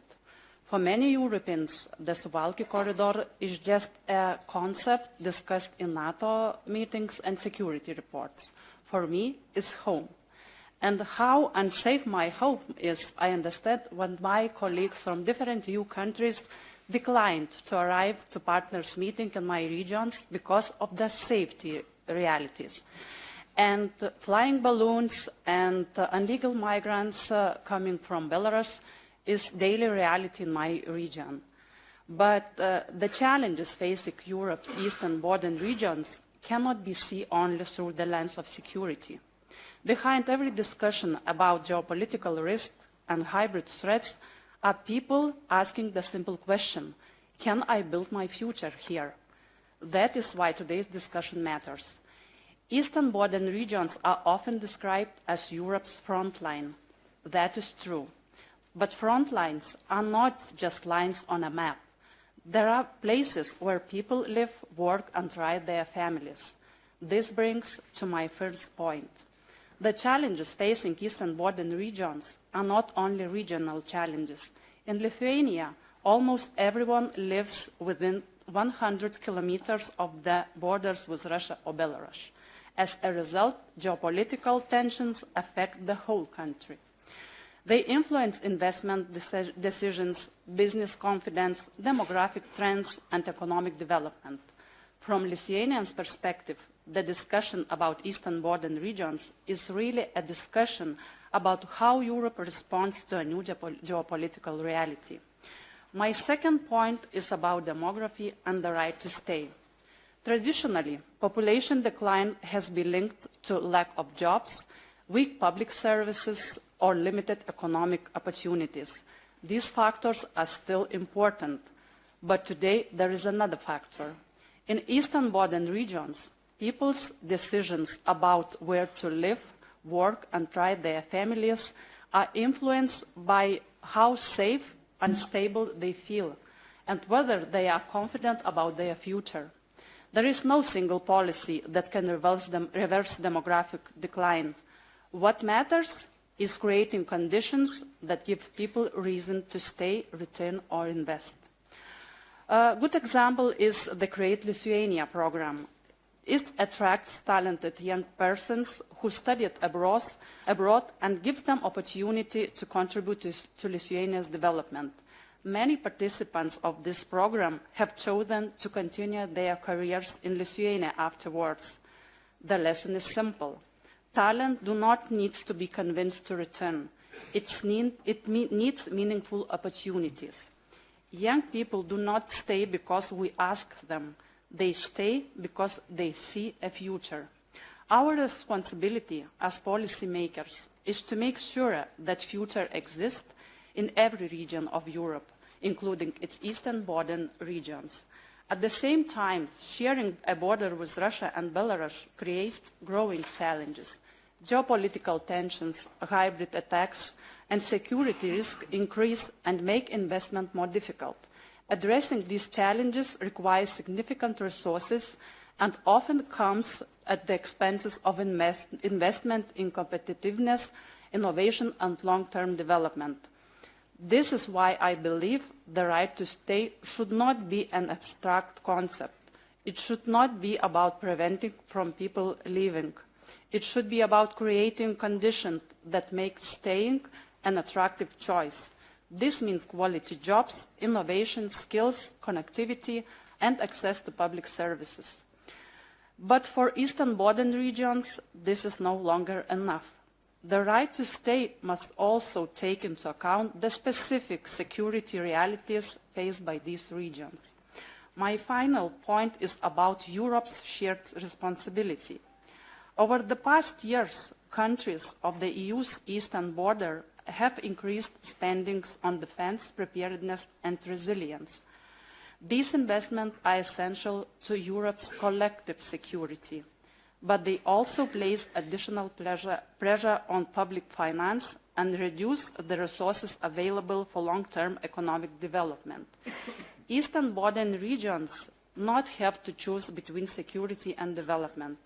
The goal should be to make sure that security and development strengthen each other. Dual infrastructure use is a good example. Investment in military mobility, transport links, energy networks, and digital connectivity strengthen security. At the same time, they improve competitiveness, attract investments, and create opportunities for local communities. However, the scale of challenges continue to grow. The regions on the EU eastern border are not protecting only themselves. They are helping to protect the security and resilience of the entire European Union. That is why the response cannot be left to individual member states alone. It requires a stronger and more coordinated European approach. Following the publication of the Communication of Eastern Border Regions, Lithuania and other Baltic states identified four priorities.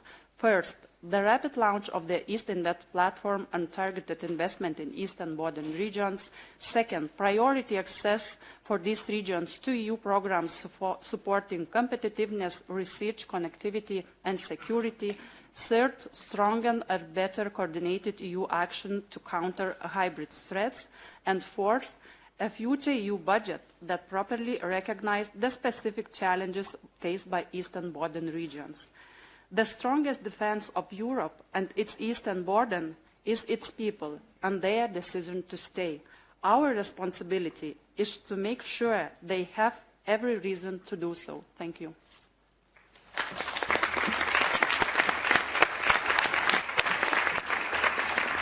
Thank you very much, Neringa. I will now go to Hugo Sobral, who is the European Commission's Deputy Director General for Regional and Urban Policy. The floor is yours.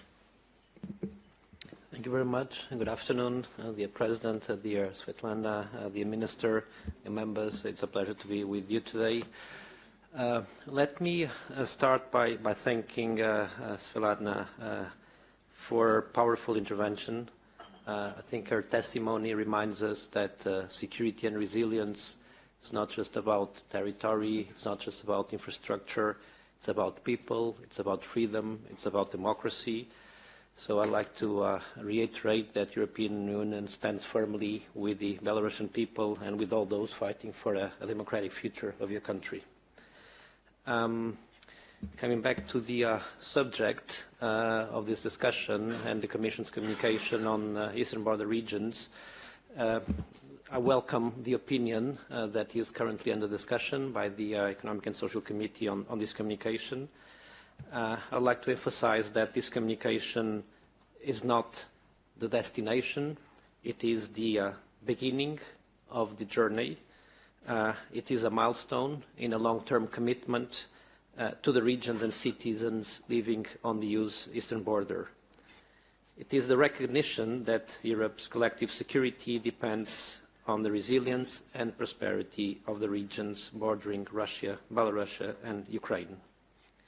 Supporting these regions is not only an expression of European solidarity, it is a strategic investment in our own security, competitiveness, and prosperity. It is also the recognition that regions are only as strong as the people who live in them, as several of the speakers have mentioned. Resilience, economic development, and social progress are two sides of the same coin, and we must invest in both. In the communication on the EU's eastern regions bordering Russia, Belarus, and Ukraine, adopted on 18 of February, the Commission highlighted both the challenges these regions are facing, the security risks, the investment gaps, the depopulation, all of them mentioned by the Lithuanian minister, but also the assets they possess: industrial capacity, research excellence, skilled workers, natural resources. So our task is twofold: to mitigate the risks and to unlock and mobilize the potential.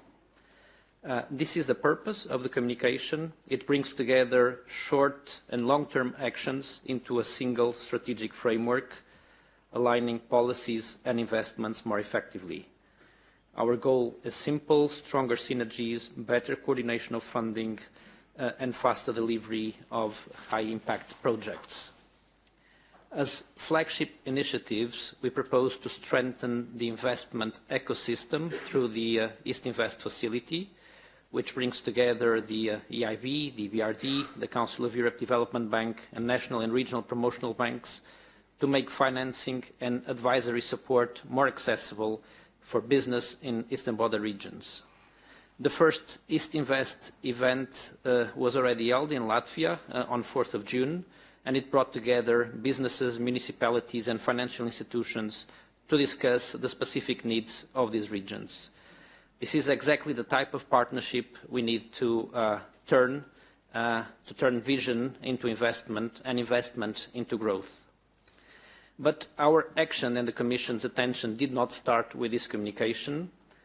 Already in the mid-term review of cohesion policy, the Commission made eastern border regions a priority, enabling urgent investments in security, defence and resilience, while providing increased co-financing, pre-financing, and greater flexibility for implementation of programs in these regions. As part of this exercise, eastern border regions redirected more than 5.6 billion euros in cohesion investments towards military mobility, critical technologies, and defence-related industries. These investments strengthen security while creating jobs, boosting competitiveness, and generating the opportunities for local communities. We are also supporting these frontline regions through the Catching Up Regions initiative. This is an initiative we set up with the World Bank and where we are working with regions in Finland, the Baltic states, and Poland to develop concrete investment pipelines to strengthen their long-term resilience. But, as many have said, resilience is ultimately about people. Infrastructure matters, but it's not enough. Citizens must have both the opportunity and the confidence to stay, work, raise families, and build their future in these regions. This means investing not only in businesses, energy and connectivity, but also in schools, healthcare, public services, and quality of life. Alongside our technical assistance programs with partners such as the OECD and World Bank, we are also launching an Eastern Border Regions peer-to-peer community a practitioner-led network focused on resilience and crisis preparedness, connecting local and regional administrations across eastern border regions. These actions demonstrate that cohesion policy delivers where it matters most. We stand with these regions and will continue to do so in the years ahead.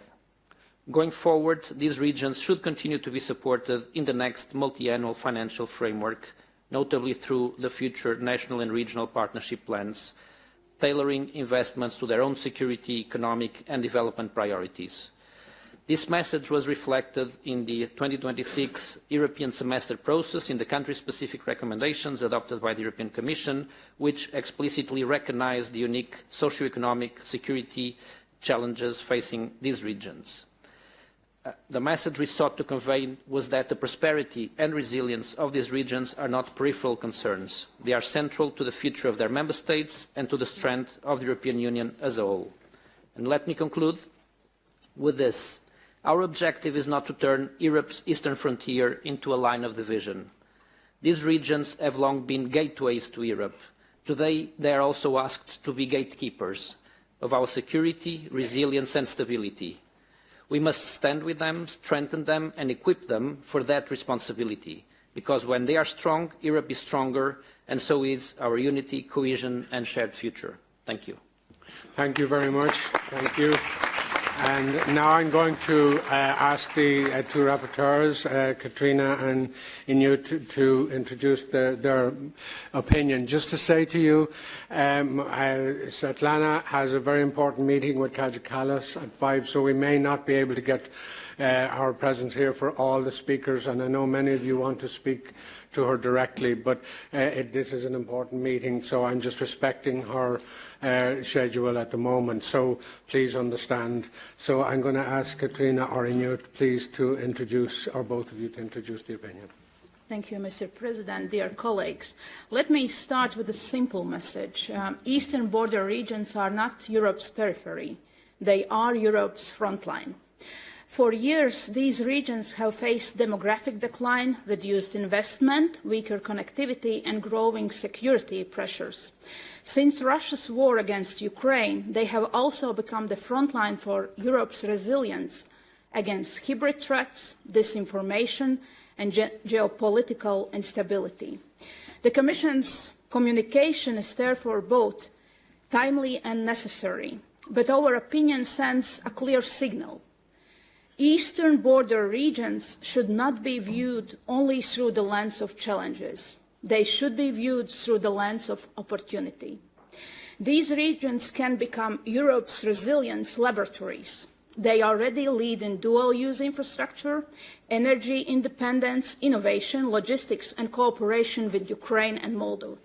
They can become places where security, competitiveness and cohesion reinforce one another. To achieve this, we must move from compensation to transformation. Our goal cannot simply be to help these regions cope with difficulties. Our goal must be to create the conditions for growth, investment and confidence.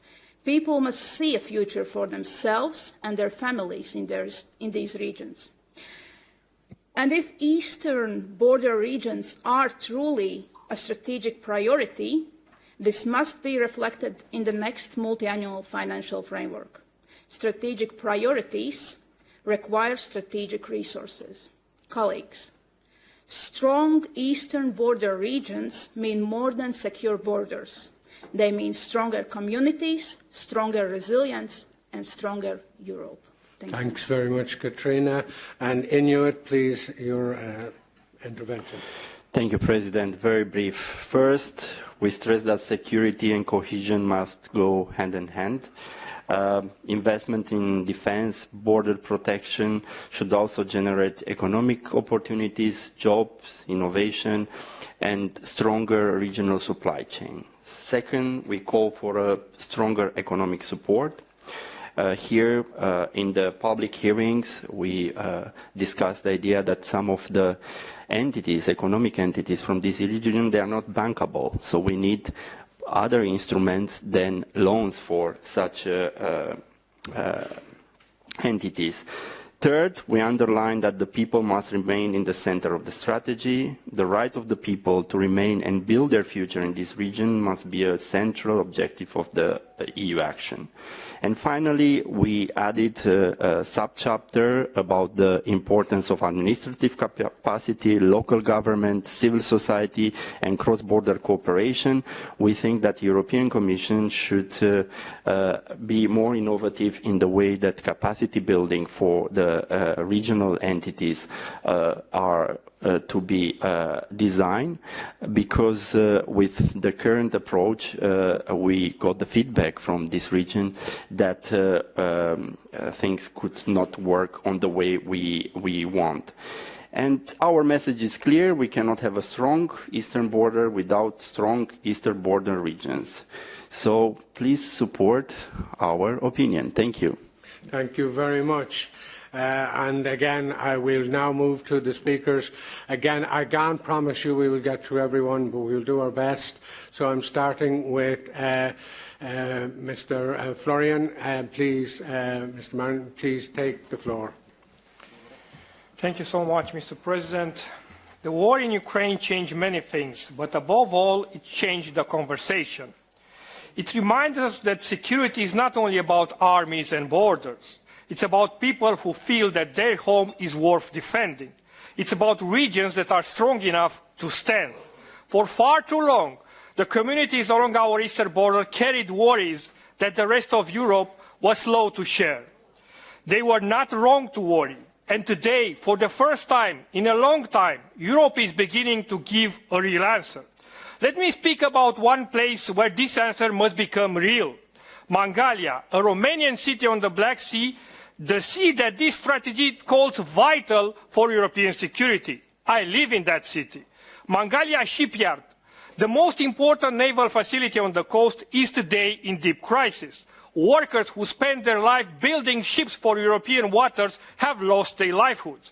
Knowledge and skills are now built over generations are at risk of disappearing forever. This is not just an economic problem, it's a human story. And this is exactly the kind of story that this strategy must have the courage to address, with concrete support, with real resources and without delay. Stronger regions for a safe Europe, these are not just words. This is a test and a responsibility. The people of Mangalia, the families that cross our eastern border, the communities have waited with patience and with hope. They are not asking for charity. They are asking for partnership. They are asking to be part of a Europe that truly works for its people. The future of this union will be decided in places like Mangalia, in whatever Europe show up, whatever will deliver. That Europe is possible, and for this, dear Ms. Sviatlana, I will not stay silent. Let's fight together. Let's build it together. Okay. Let's build for the future of the EU project, in which peace is there for generations to come, for EU and for Belarus. Thank you so much. Thank you very much. I really have to apologize to other speakers. We will continue with you, but Sviatlana has really got to go now, and it is important that she does meet Kaja Kallas in the next meeting. I'm very proud that you were in Ireland. I'm very proud that you were influenced by my country, and we will be back again in terms of continuing this discussion. So apologies, sincere apologies to you as speakers. I think you will understand, but she is an extraordinary woman, an extraordinary leader, and I am full of admiration, and I know you are, and thank you, Andres, for putting the flag there. Thank you very much. Big round of applause to her.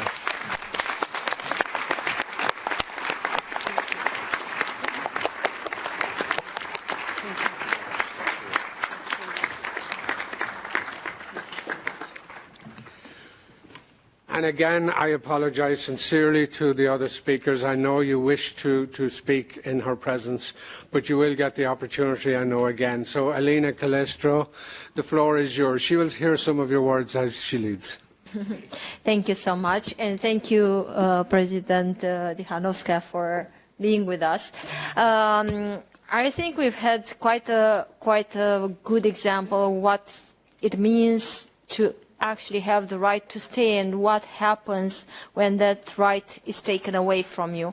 And beyond the nice words and whatever we might imagine about how this right to stay should look like, I think we should never forget that sometimes it is forced. And we tend to believe that this is something that, or we are thinking that this is particularly important for countries that are under conflict or are under authoritarian regimes. And I think it's very hard for us to understand the same things happen in our countries, which are member states of the European Union. This communication is very brave in its ambition, but I believe it must be matched with sufficient resources if we are to make this right to stay a reality. And I believe that everybody in this room agrees with the diagnosis, with the fact that we do need to shift from treating these regions as peripheries to treating them as frontline regions. However, in what we are seeing, at least in the current MFF, the level of ambition is not yet there. And I think we all need to do better in making sure that this strategy has behind it the adequate resources when it comes to those investments that we need. The countries and the regions that are there at the front line are indeed facing more challenges, and at the same time, I do believe that we need to change our vocabulary and understand that we need to somehow transform, to go from compensation to transformation when it comes to the regions. And this happens if we put enough resources in this. So I urge you all to support this opinion as well as to demand more resources for that. Thank you. Go to Mr. Barajunas, sitting at seat 49. The floor is yours. Thank you very much, Mr. President, dear Vice Minister Neringa, Rinkevičiūtė-Laurinaitienė. This is Séamus, the example of how Lithuanian version of the name of the minister. Sviatlana, already she left, but and their colleagues. I start with a short sort of my points on the opinion, which I had the opportunity to contribute as a group member. I think several already speakers underlined that our opinion starts with a simple reality that eastern border regions are no longer European periphery. They really become strategic regions for Europe's security, resilience, competitiveness, and territorial cohesion.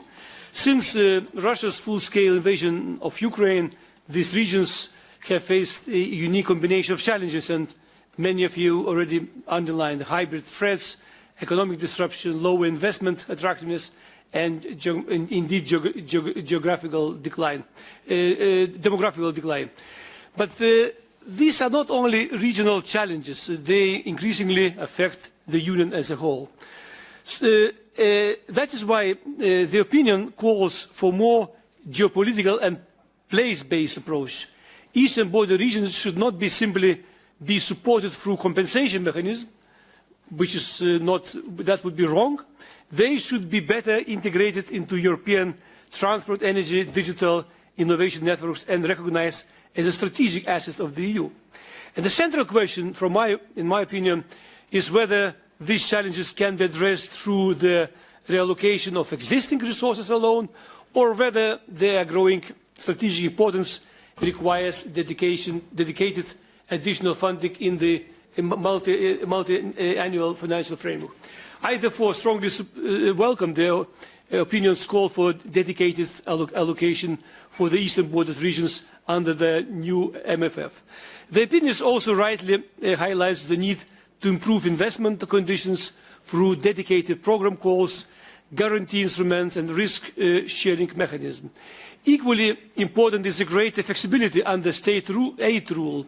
The ongoing revision of the general block exemption regulations, which I think, I'm finishing, should be better reflected in the specific economic and security challenges faced by border regions. So, resilience depends not only on the funding, but also of the people, and some of you already been mentioned. Please do support this opinion. Thank you. And I now go to sitting at 251, Markus Pentintainen. The floor is yours, please. Thank you, Mr. President. This topic was very challenging because eastern border regions are under geopolitical pressure. There's a demographic decline and socio-economic challenges. But luckily, this opinion is of high quality and contains a number of excellent ideas how to improve the situation. In particular, in spite of all these challenges, I would like to underline that we can identify a number of success stories and best practices on those regions. In some regions, there's a nature-linked tourism which is flourishing. Just this morning, I was reading an article, a piece of news about the new massive data center just some few kilometers from the Russian border. In some areas, they have succeeded with major investment in clean energy and so on. And those are creating quality jobs, tax revenues for welfare services and also innovation ecosystems and strengthening local communities and civil societies. The speech of Mrs. Sviatlana Tsikhanouskaya was excellent. There are challenges, absolutely, but there is hope and there are possibilities. And this concerns also eastern border regions. And in the future, I hope to see also Belarus as a member of the European Union as a democratic country. Thank you. Thank you very much. And now I go to Ms. Malam Hellam, sitting at 154. The floor is yours.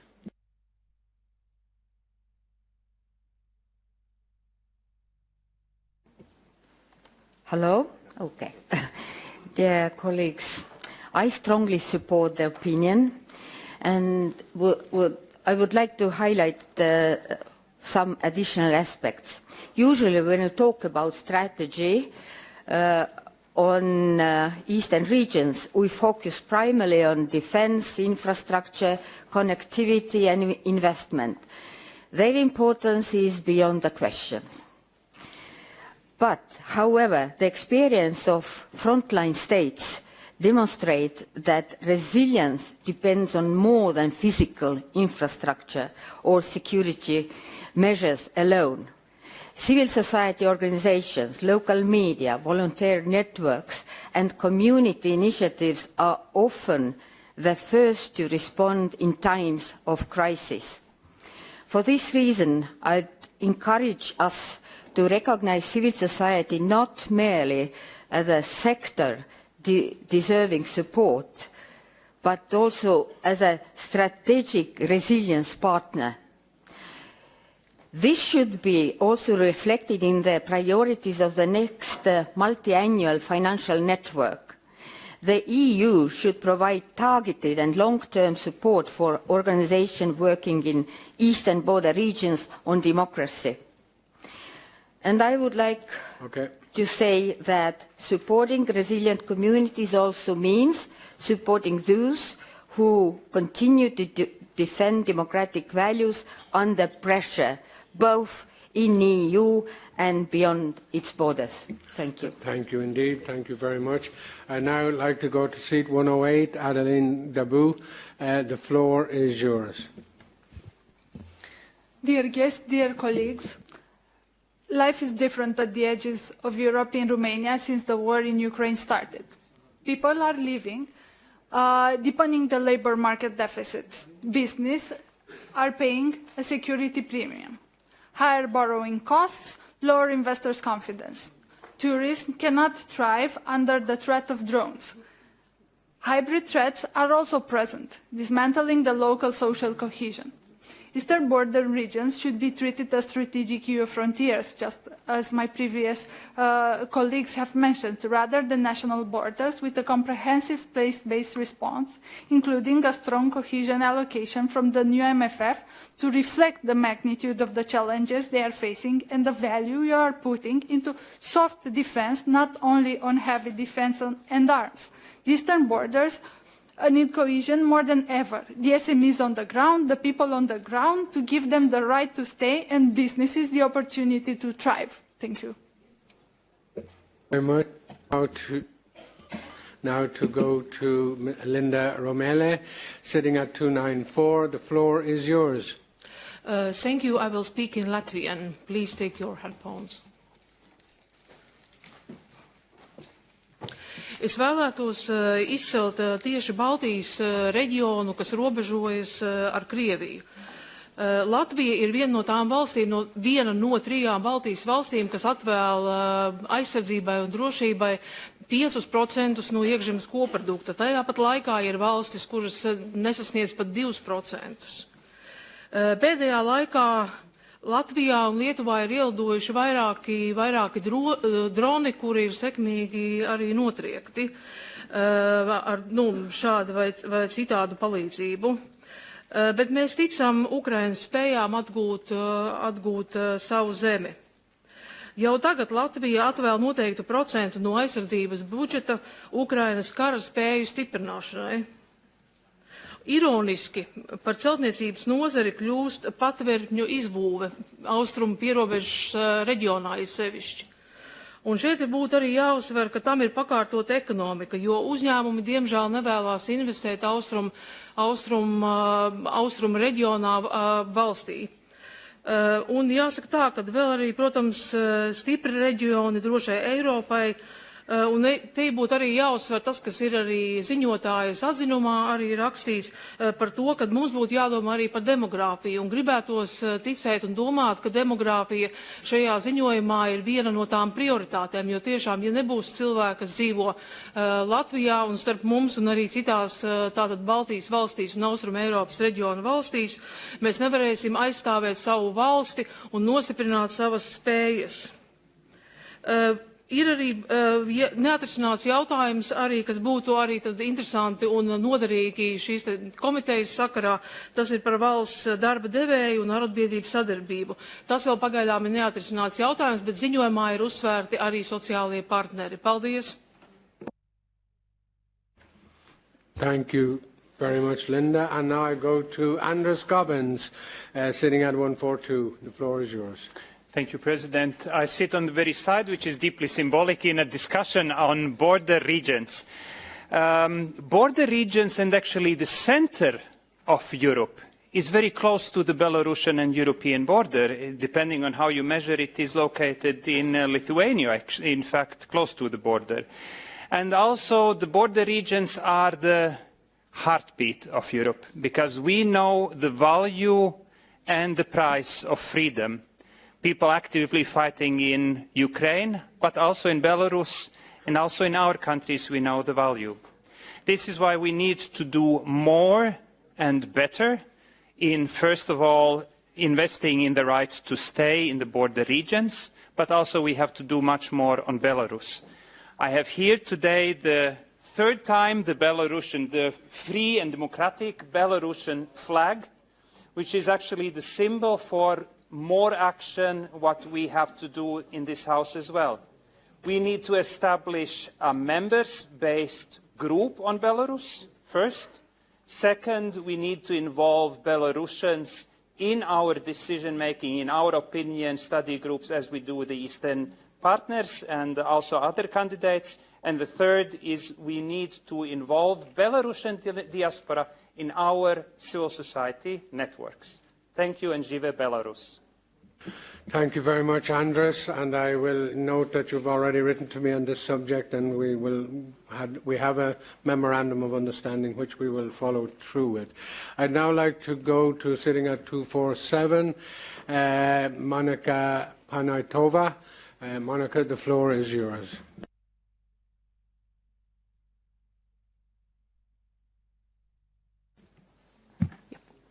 Thank you, President.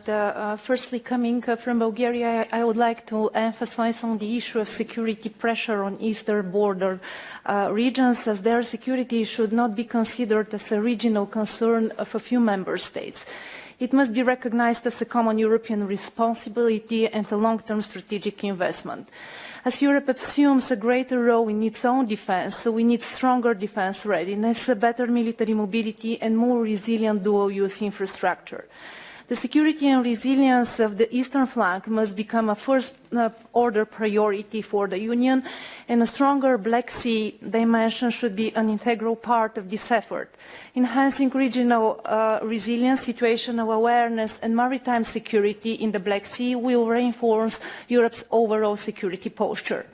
Secondly, having in mind that the cohesion and competitiveness are the two sides of the same coin, through the future European Competitiveness Fund, it is important EU to help EBRs tackle structural disadvantages, assure better connectivity, support local businesses and boost the overall competitiveness of the Union. I fully support the opinion and I congratulate the rapporteurs for their excellent work. Thank you. Thank you very much, Monica. I now go to 323, Lucy Studnicka, President of Group 2. The floor is yours, Lucy. Thank you very much, President, distinguished guests, colleagues. Russia's war of aggression against Ukraine has had a significant impact on the population and the local communities in the EU eastern border regions. Rising security concerns, economic disruptions, strain on local services, and demographic decline are just some of the issues they are facing. If we focus just on the people, we can see that the regions at the eastern border have lost more than 17% of their population in the last decade, has led to labour shortages, essential public services closing or shrinking, and weakened public finances. To strengthen social cohesion in these regions, we should encourage the quality job creation, public services and infrastructure, social dialogue, and cross-border cooperation. Security and resilience depend on robust social systems, accessible healthcare, quality education, and efficient local governance. Thank you. Thank you very much, Lucy. And I now go to 342, Simo Tianen. The floor is yours, Simo. Thank you, Mr. President. My roots are in eastern Finland, on the European Union's external border. I can confirm that as a result of Russia's full-scale invasion to Ukraine, the situation in border regions has changed fundamentally. I would like to raise one aspect to this debate, which in my mind deserve more highlighting. Eastern border regions are predominantly rural areas. In Finland, for example, over 95% of the area of the eastern border regions is rural. This fact should be taken into account when we design measures to strengthen security and resilience in these regions. Security is not only about border control, infrastructure or defence. It is also about vibrant local communities, farms, forestry, local enterprises and renewable energy. A vibrant rural economy is an important part of our overall security. A secure border also requires a livelihood countryside. Thank you. Thank you very much, Simo. And now I'd like to go to 75, Richard Blesse. The floor is yours. Thank you, President, dear guests, dear colleagues. I would like to address this discussion from an economic perspective. For many countries in Europe, and especially along the EU eastern border, the economic and security dimensions of resilience are becoming increasingly interconnected. Economic security is now just as important as competitiveness, because resilience is ultimately about giving people the confidence to stay, invest, build families and shape their future where they choose to live. Latvia is directly affected by the geopolitical changes brought by Russia's war against Ukraine. Border regions face security challenges, demographic pressures, lower investment activity and the economic consequences of disrupted trade, tourism and transit flows. At the same time, countries on the eastern flank are investing heavily in defence, border security and preparedness. These investments are necessary for Europe's security, but we have to admit they also reduce the resources available for economic development and convergence. This is why dedicated European support and investment are needed to ensure that security and economic growth can advance together. I therefore welcome the EESC opinion, which recognizes that eastern border regions are European frontiers, not national peripheries, and that dedicated measures are needed to address their specific challenges. This includes stronger connectivity, better access to finance, risk-sharing mechanisms, and support for regional competitiveness. I would also like to highlight the recent joint statement by Nordic and Baltic employers' organizations. It underlines that competitiveness, preparedness and resilience reinforce one another. Economic strength is a precondition for long-term security and resilience. Businesses are also an essential part of societal preparedness. They operate critical infrastructure, maintain supply chains, provide essential services and support defense capabilities through a broad industrial ecosystem. A resilient society cannot be built by governments alone. It requires close cooperation between public authorities, private sector and broader society. My key message is simple. Investment in Europe's eastern border regions, especially in their economic security, is an investment in Europe's common security, resilience and future competitiveness. We should ensure that investors see Latvia, Lithuania and Estonia not through the lens of geopolitical risk, but as strategic locations in one of Europe's most integrated, resilient and innovative regions. Thank you. Thank you very much, Reinhard. And to City 5, yes, I see you, Baiba Miltovica. The floor is yours. Thank you, dear President. And I would like to, first of all, congratulate Rapporteur and Co-Rapporteur. Well done with opinion. It's very good grounded, and I think it's balancing very well all our interests, and I will vote in favor, definitely. I would like to also thank Lithuanian Vice Minister Rinkevičiūtė-Laurinaitienė, and thank you so much for mentioning Suwałki corridor. We are also members and rapporteurs of many opinions that are dedicated to military mobility, that are dedicated to civil preparedness, and I always also mention the strategically important objects that are existing in our countries, and Suwałki corridor is one of them. I also would like to say that initiatives like East Invest Facility and coordinated cohesion policies are very important to develop these areas at eastern border of European Union. And let's remind that European Union eastern border is not only geographical limit, but it is a critical front line for regional survival and democratical values of European Union. So it's very important for each of us. Thank you. Thank you very much, Baiba. And finally on the speakers list, Katrina Letena, sitting at 190. The floor is yours. Thank you much, dear President. Coming myself from a youth organization, I would like to emphasize one aspect which is actually very well addressed in the opinion, and I would like to thank the rapporteur and co-rapporteur for this. So I would like to emphasize that the time has come to transform young people from passive recipients of security policies into active pillars of societal resilience. True comprehensive defense relies on social trust and intergenerational solidarity. While states operate vertically, youth organizations operate horizontally through peer-to-peer networks. Yet, we are rarely included as strategic partners in formal crisis planning. Young people are not just a vulnerable group needing protection, but we are also an active resource for national security. By integrating youth networks and bridging generational divides, we can ensure that our border communities remain cohesive and stable. Thank you.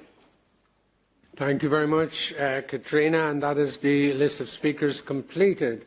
I now go back to our good colleagues, the rapporteurs, Inuit and Katrina. The floor is yours. So I don't have a time limit now. You know, we all spoke English more or less today, but I will take a chance and I will continue in Latvian. Un es izmantošu šo brīdi, lai pateiktu paldies visiem iesaistītajiem gan Eiropas komisijā, kas ir strādājuši pie šīs komunikācijas un kas ir izdarījuši visu iespējamo, lai šī komunikācija būtu.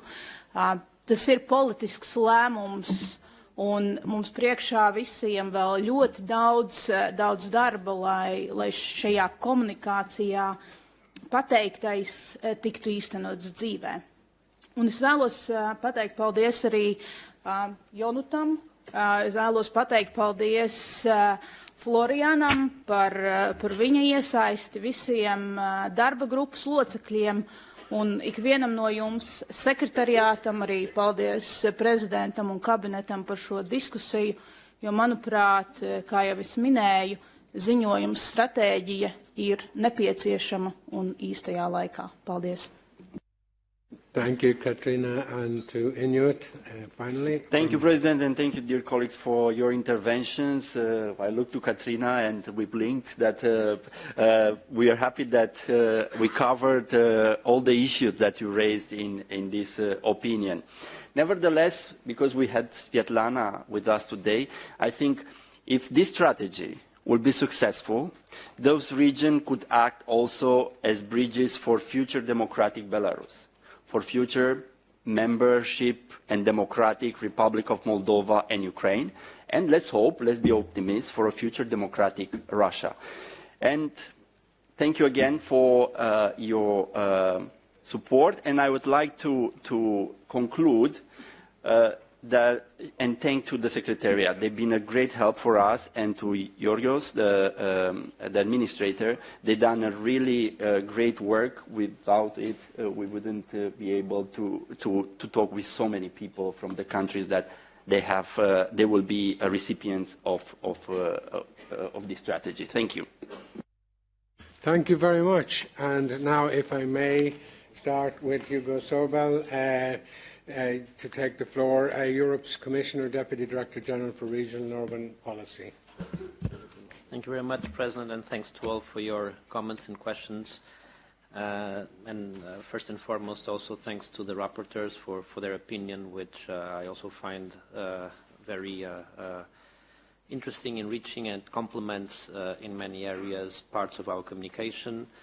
I would have probably five points that I would like to make. The first one is to repeat what I've said in my opening remarks, is that this communication is not the final destination. It is a foundation on which we need to build. We need to build with the opinion from the Economic and Social Committee, from the Committee of Regions. I see also that in the context of the negotiations now of the MFF, there are also additional references to Eastern Border regions in the Council.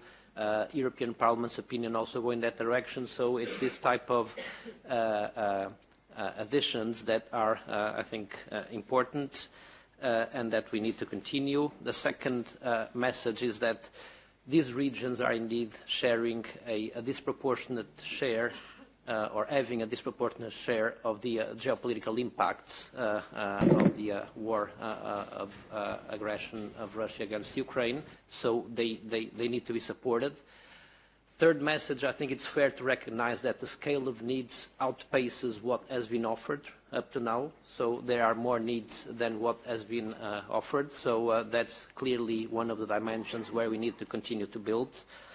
The fourth, and some of the speakers have mentioned it, I think the more we reinforce place-based policies in the context of the EU, in the context of the MFF, the better equipped we will be to address the challenges of Eastern Border regions, but also of other regions, facing challenges and problems. So important to reinforce place-based policies. And I think the final message is that often in cohesion we speak about multi-level governance as a way of programming, of implementing our programs. Multi-level governance is also needed to address, the challenges. So we need the EU level, we need the national level, we need the regional and local levels, we need businesses, we need civil society, because this is a task that cannot be handled by one single of these actors. You can count on the Commission to continue this work and to continue building on the foundation that we put on the table. Thank you. Thank you very much. And I now want to give the floor to Neringa, Vice Minister of Finance in Lithuania. And just to say to you, as part of my very first visit after I was elected, we were in Lithuania. I'd like to thank you and indeed the Lithuanian delegation for making it such a great visit. I think your role, especially in the new presidency, is going to be quite important. So we're very interested to hear your last word on this subject. Thank you. Thank you for presenting this important opinion. Lithuania welcomes the committee's recognition that Eastern Balkan regions are strategic regions that play a key role in European Union security and resilience. We especially appreciate the emphasis on an integrated approach that brings together security, economic growth, connectivity, demographic sustainability, and social resilience. We fully agree that challenges facing Eastern Balkan regions cannot be addressed through national budget or by reallocating existing EU resources alone. The scale of geopolitical, economic, and demographical issues requires dedicated and well-funded European support. We also welcome the strong focus on local communities, civil society, administrative capacity, and territorial cohesion. Resilience is not about infrastructure and defense. It is also about the people, communities, and their confidence in the future.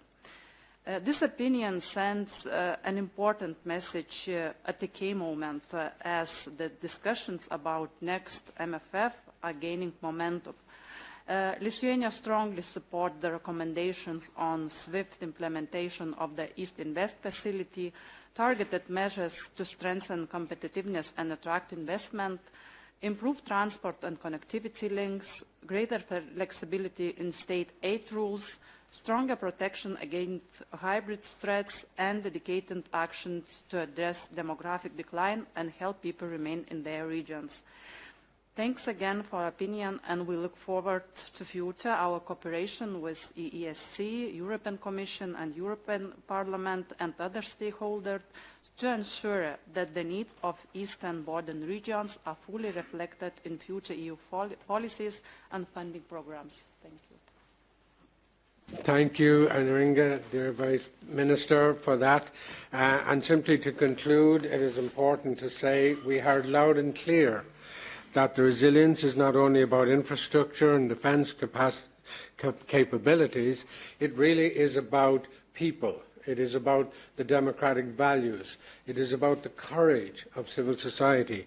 As emphasised by Ms. Tsikhanouskaya, a democratic and sovereign Belarus would contribute significantly to the stability and prosperity of the region.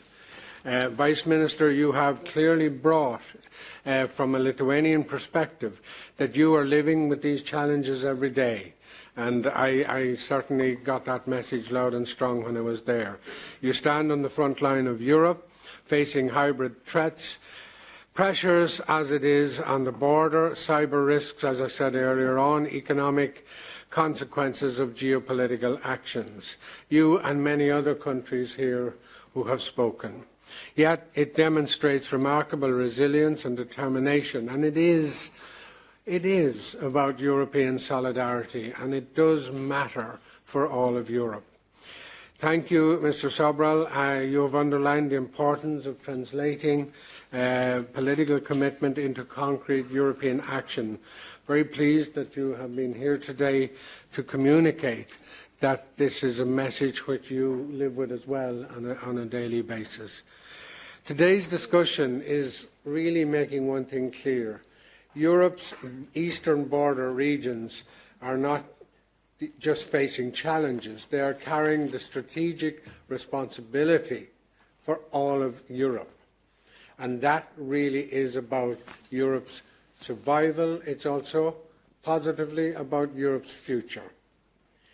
We cannot ask these regions to withstand all of these threats without support. We have to be standing with you. So what is needed now is recognition, not just that, but delivery, targeted measures, adequate funding, and a long-term strategic vision. We will revisit this subject again, but thank you again, guests, and all of you yourselves who contributed to this debate. Thank you very much.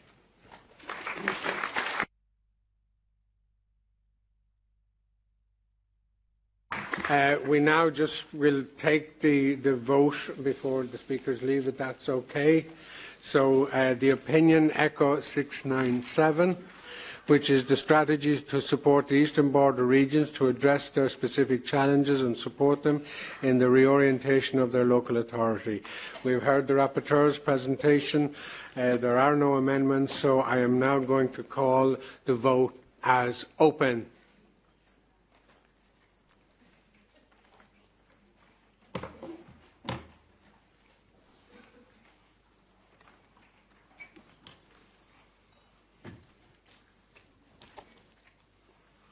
And I am now moving to a declaration. Still a few coming in. So now I declare the vote is closed.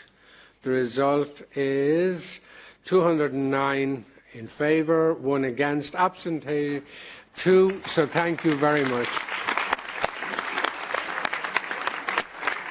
And again, my thank you to all of the speakers here who will now leave.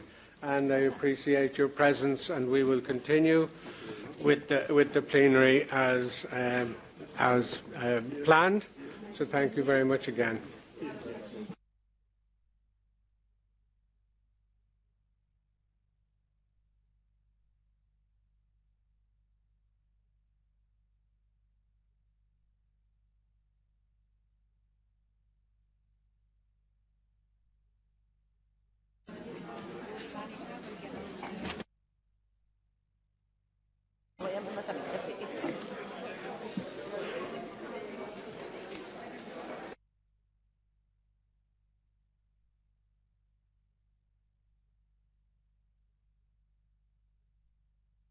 So now we are starting with opinion 873.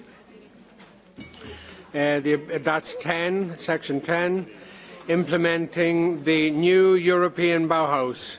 Rapporteur Rudy Kolbe is now taking the floor, or taking the podium. So thank you again, and also colleagues for your patience. You have a new name.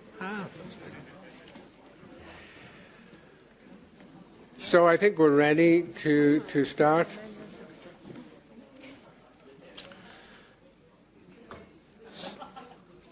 So I'm asking Rudolf Kalbe to take the floor as soon as he's ready, and then we will look at some amendments, I think, and then we will have some interventions. So, are we ready? Rudy, the floor is yours for 4 minutes. Yeah, thank you, Séamus. I will speak in German.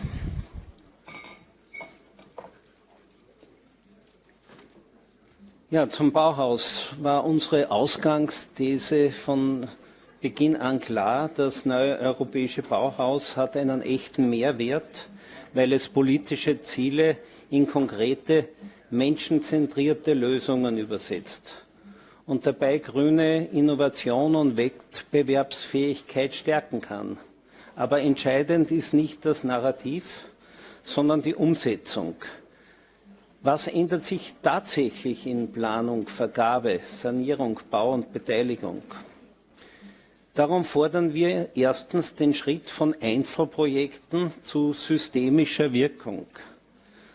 Die neuen europäischen Bauhauswerte und Prinzipien müssen horizontal in neuen, überarbeiteten EU-Politiken und Rechtsakten mitlaufen. Und Umsetzung muss messbar werden.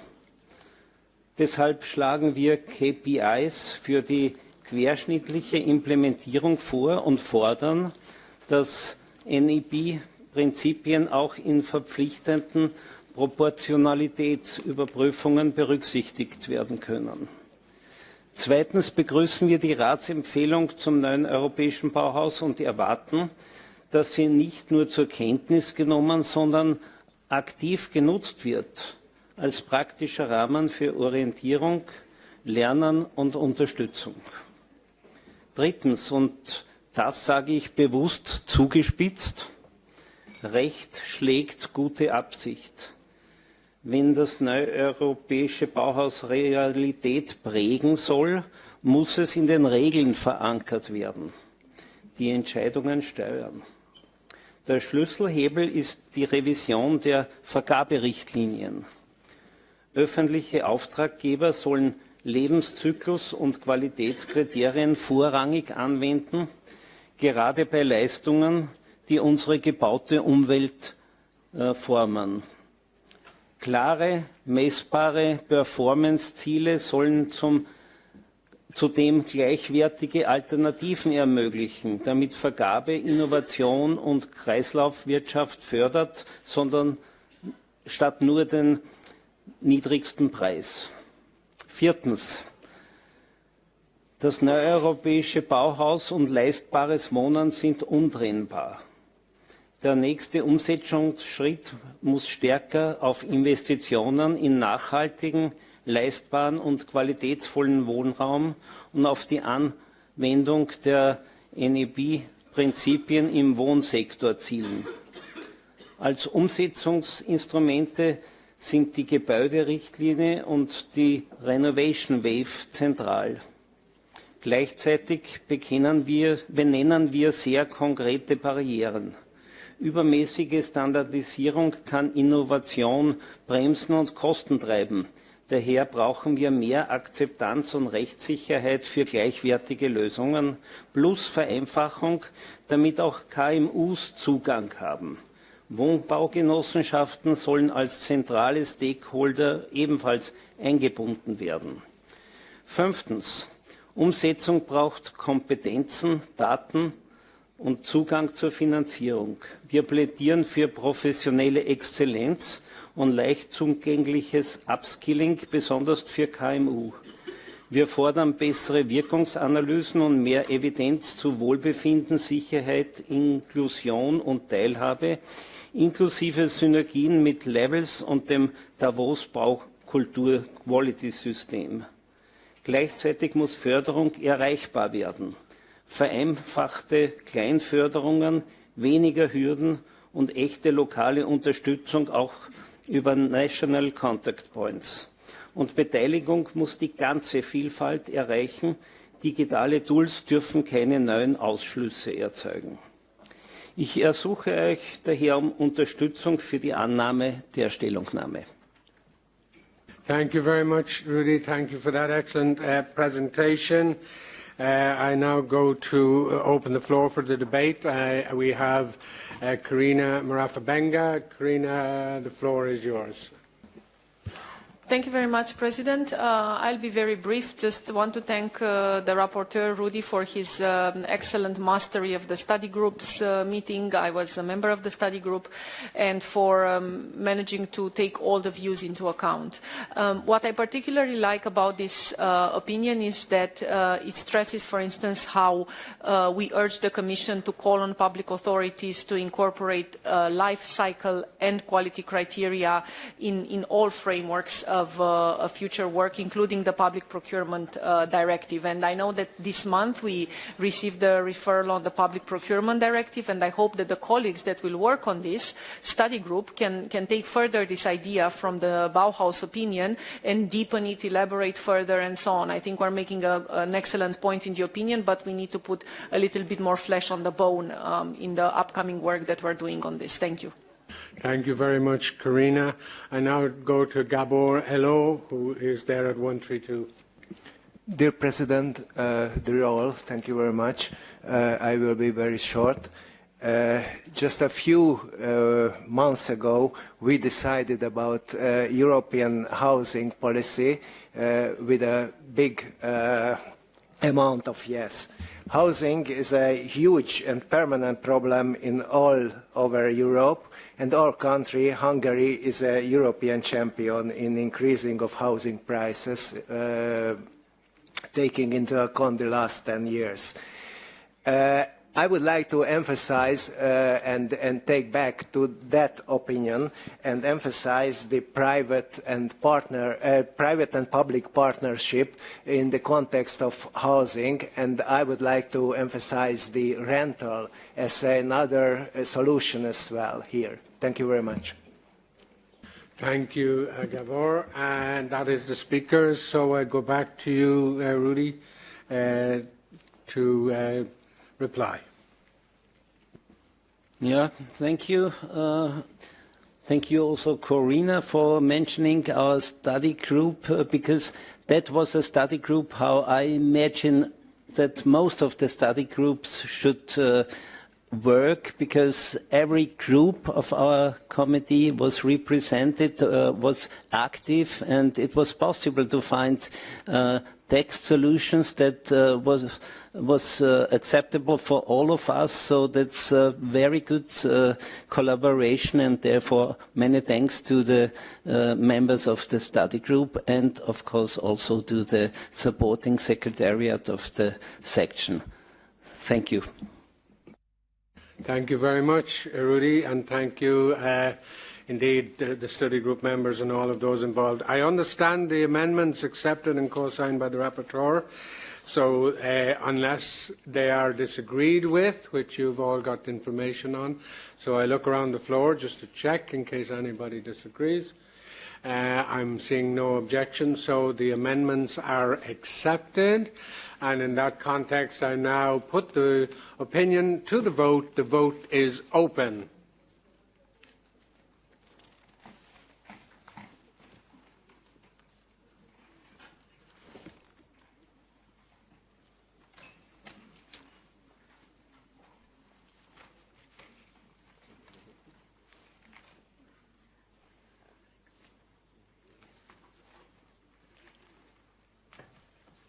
Okay, we're coming to the declaration of closure. The vote is closed, and the result is 163 in saying yes, abstention 3. Congratulations, Rudy. The opinion is carried. And I should also point out many thanks to the section who processed this whole thing as well, because they would have put a lot of work into it, as indeed would all of the opinions. Now I go to the next opinion on the table, which is Rex 614, strengthening EU economic security, and the rapporteur is Milena Angelova. Milena, you're very welcome. The floor is yours for 4 minutes. You may begin. Thank you for this generous concession to me, dear President. Dear ladies and gentlemen, I'm very happy to present before you today in order to present this really important opinion that upgrades the efforts of the European Commission and the contribution of the European Economic and Social Committee to the economic security as started in 2023. First of all, we were very happy that the European Commission took a lot of our elements enshrined in our previous opinion so that we could upgrade and build upon those foundations. So we see with the developments since 2023 that economic security importance is just further highlighted, and now it seems to be the crucial objective of the European Union, and its pursue calls for urgent and integrated actions across all policy fields, particularly innovation, energy, transport, digital, industrial, economic, trade and international partnership policies, not forgetting also the contribution of education, employment, social policies, and to deliver on all these multiple areas, it's necessary to have a close and result-oriented cross-sectoral cooperation, clear allocation of responsibilities and effective coordination between the European Union and national level. Furthermore, we see the economic security as a comprehensive security, and we highlight the need for the European Union to prepare for multiplied risks by strengthening its global role on the basis of a strong economy, solid defense capacity, democratic resilience, effective diplomatic capabilities for conflict resolution and prevention, and cooperation with like-minded third countries in order to promote geopolitical stability.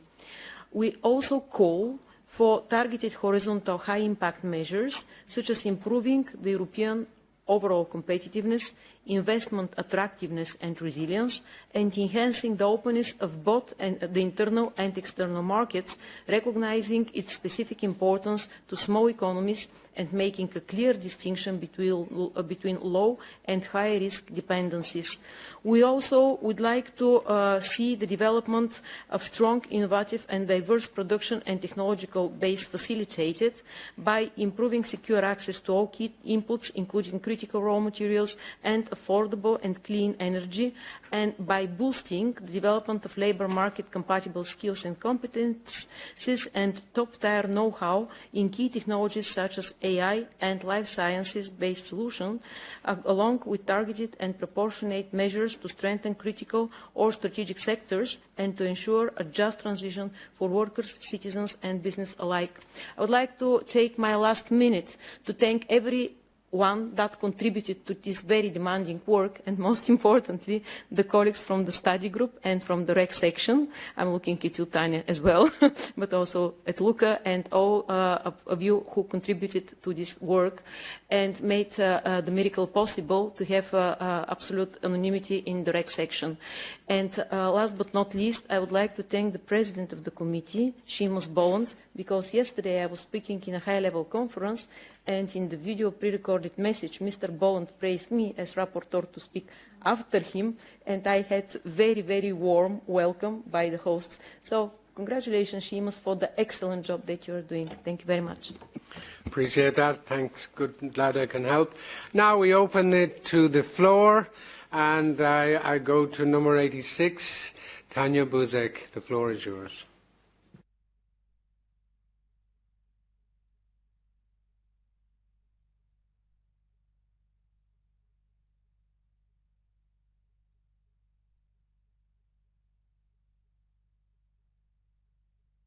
Luca. There you go. Sorry, we're doing a very brief Swift. Well, first of all, thank you very much, in particular to you, Milena, for a very constructive, collaborative approach to that. I think we really achieved a good output also to deliver for your advisor. I would just like to highlight three very brief points. On the one element that we had the strategy 2023, which was a bit unfortunate because the strategy really fell short of the really broad picture that you need for economic security. Not all of our recommendations have been taken on board, so I think it was very good that now with this communication we also managed once more to stress the point that there is a various of policy dimensions that need to be considered. The second point, and I do remember a meeting a couple of weeks ago that we had at the outgoing Director General of Trade, Sabine Weyand, and it was Luca there, also Mira Maria, Sandra, and there was one clear concern that Sabine Weyand mentioned. She's still concerned, shocked, how little EU companies are prepared after now a multitude of crises. So I think the second point I wanted to raise, economic security can only provide the framework, but still it requires also a lot of activity, and that is not a given that it's happening just like that because we have the strategy. And just the final point, and this is by no means a criticism of the opinion, what we have not maybe covered well enough, a number of our trade partners are now developing their own economic security strategies. Japan, Canada, Korea. That is also collaboration that we should foster. So maybe there is another food for thought for another opinion. Happy to support you. Thank you. Thank you very much, Tanya. And sitting at 132, Gabor Elo, the floor is yours, please. Thank you, Mr. President, dear Chair, dear members. Nowadays, we can see what big problem can occur when Europe builds its infrastructure and defense, mainly on the United States. I would like to emphasize here another issue, the technological one. For example, all we are using Microsoft Outlook for emails, and that's why it can be another resilience problem. I suggest thinking on separated European technological framework and strengthen its capability for own build technological systems. Thank you very much. Thank you again, Gabor. And I now give the floor to Dimitru Fornia, sitting at 135. Dimitru, the floor is yours. Thank you very much, Mr. President. Indeed, this is a generic theme which is quite important due to the moment which we are living these days. We lost almost all the races globally, so it's a time of reflection for the European Commission what happened in the last 10 years, in the last decade, how we act during the pandemic and which are the consequences of our own international relations. Until we will not be able to secure the surroundings of the European Union, we will have huge problems, and we need secure access to cheap energy, and this is in the Mediterranean area. It's Libya, Algeria, are the countries which we contributed to be unsecure, like Iraq. We need markets like Syria. We need access to critical raw materials, if it's possible, to be cheap, but also we need, what the colleague said from Hungary, access to know-how, knowledge. Thank you very much. Thank you very much, Dimitru. And now I go to 165, former President Luka Yager. The floor is yours.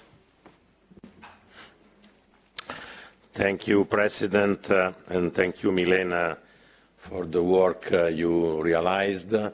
Yes, I had the role to chair the study group and the work. I have to say that there was a huge debate, but also a good and constructive debate and also a good hearing. In the few minutes few time that I have, I want only to raise the point that we have tried to make some good contribution to the document of the Commission, but I think that we are still very far from understanding what economic security means today. If some one of you had the possibility to read the updated document on the economic security of the administration Trump, or the one adopted by the Chinese Communist Party, probably will consider that we need a little more. But as a conclusion, I do not think that we have lost all the race, as my colleague Fornea said. We have still a lot of good elements and good capacity.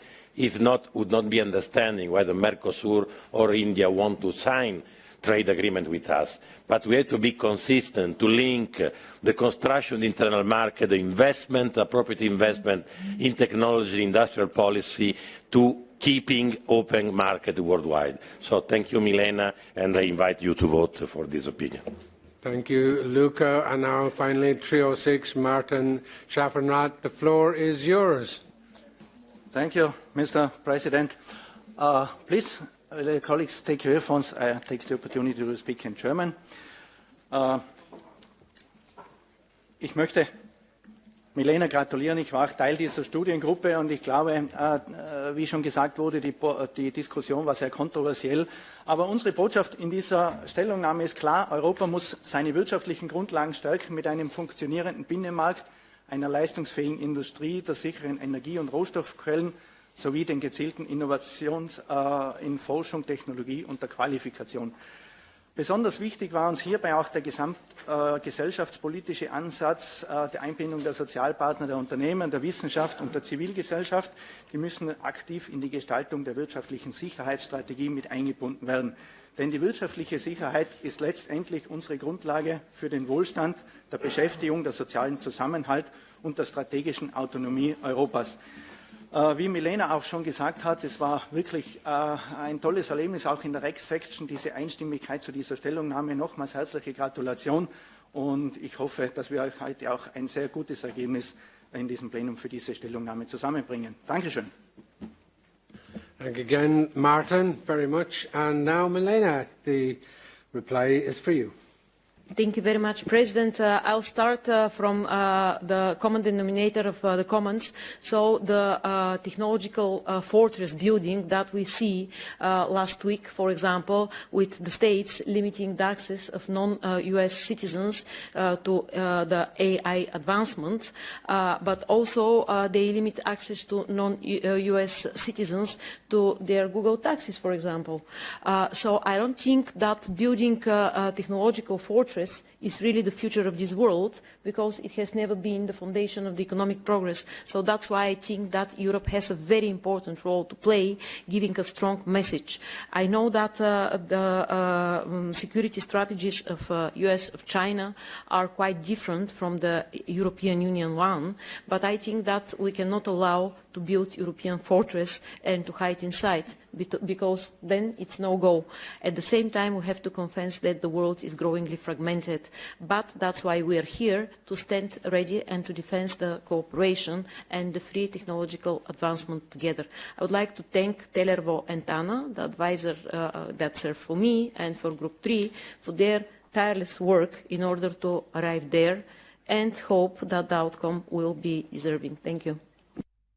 Once again, Milena, thank you very much. You have conducted this opinion extremely well, as is accounted for by the comments on the floor. So there are no amendments that I can see, so it is left for me simply to put the opinion to the floor. The vote is open.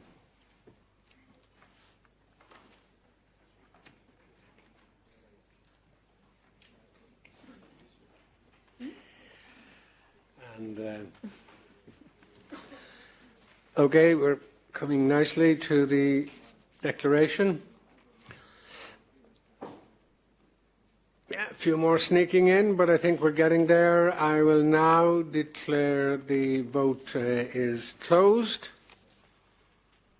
And the result, 180 in favour and abstention 1. Thank you very much, Milena, and well done for that. Now we move on swiftly to CCMI 259, RESourceEU Plan, Rapporteur Konstantinos Diamantouros, and Co-Rapporteur Agatha Meisner. You are, I hope, coming to take the floor. Yes.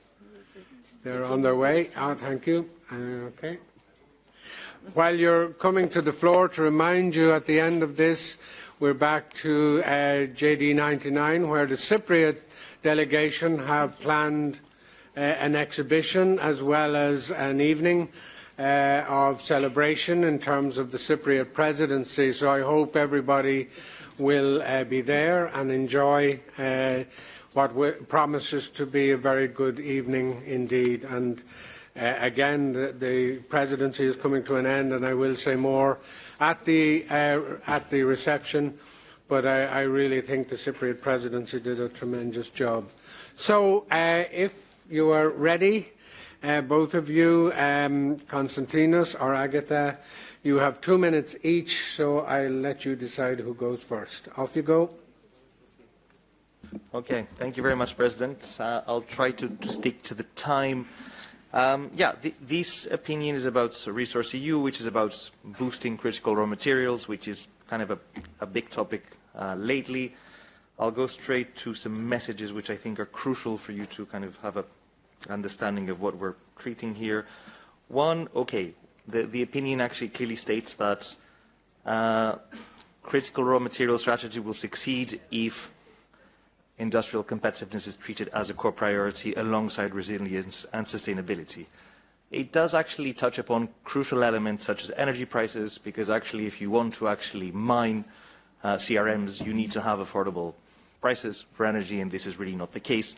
So it does actually say that we have to deal with, cost factors. This includes instruments like PPAs, permitting, but also looks at the state aid framework, because the state aid framework as it is now is quite restrictive and does not allow some short-term relief to make these projects viable. It also links to the ETS. It does recognize that the ETS has a central role to play in the architecture, but what it does recognize at the same time is that in the current geopolitical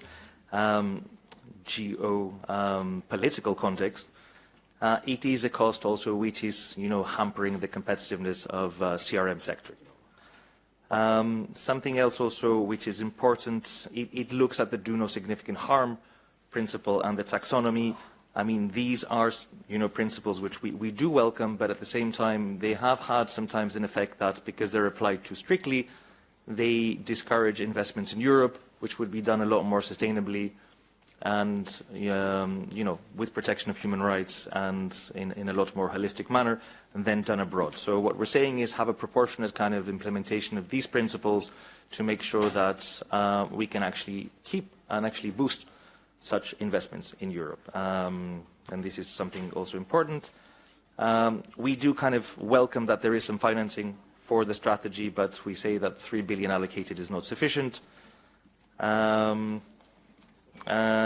last but not least, I would say that, it stresses that Europe must also strengthen its own extraction, refining and processing and recycling capacities, because in the end we will somehow try to de-risk this. We have to do this in a way which, respects, our norms, which are high, but, in the current context is something we should try to strive for. So I'll leave it to that. Thank you. Thank you, Constantino. And now for 2 minutes, Agatha Meisner, the floor is yours. Good afternoon, or good late afternoon, everyone. Thank you, Mr. President, dear members and guests. This opinion comes at a crucial time when Europe is facing a new geopolitical and industrial reality. The clean transition, digitalization, defense needs, strategic technologies, all of these depend on secure access to critical raw materials. However, the EU remains highly dependent on imports from a limited number of countries, which exposes us to supply disruption, geopolitical pressure, and increasing global competition over strategic resources. So to complement Konstantinos, let me share 2 key messages from the opinion.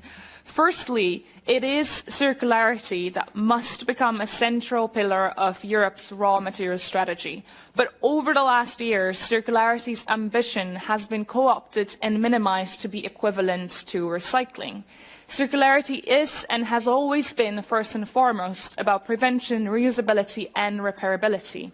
So we need that resource stewardship to guide our policies, and that must include material footprint mitigation objectives and sectoral plans to reduce material intensity, particularly in mobility, energy systems, and constructions.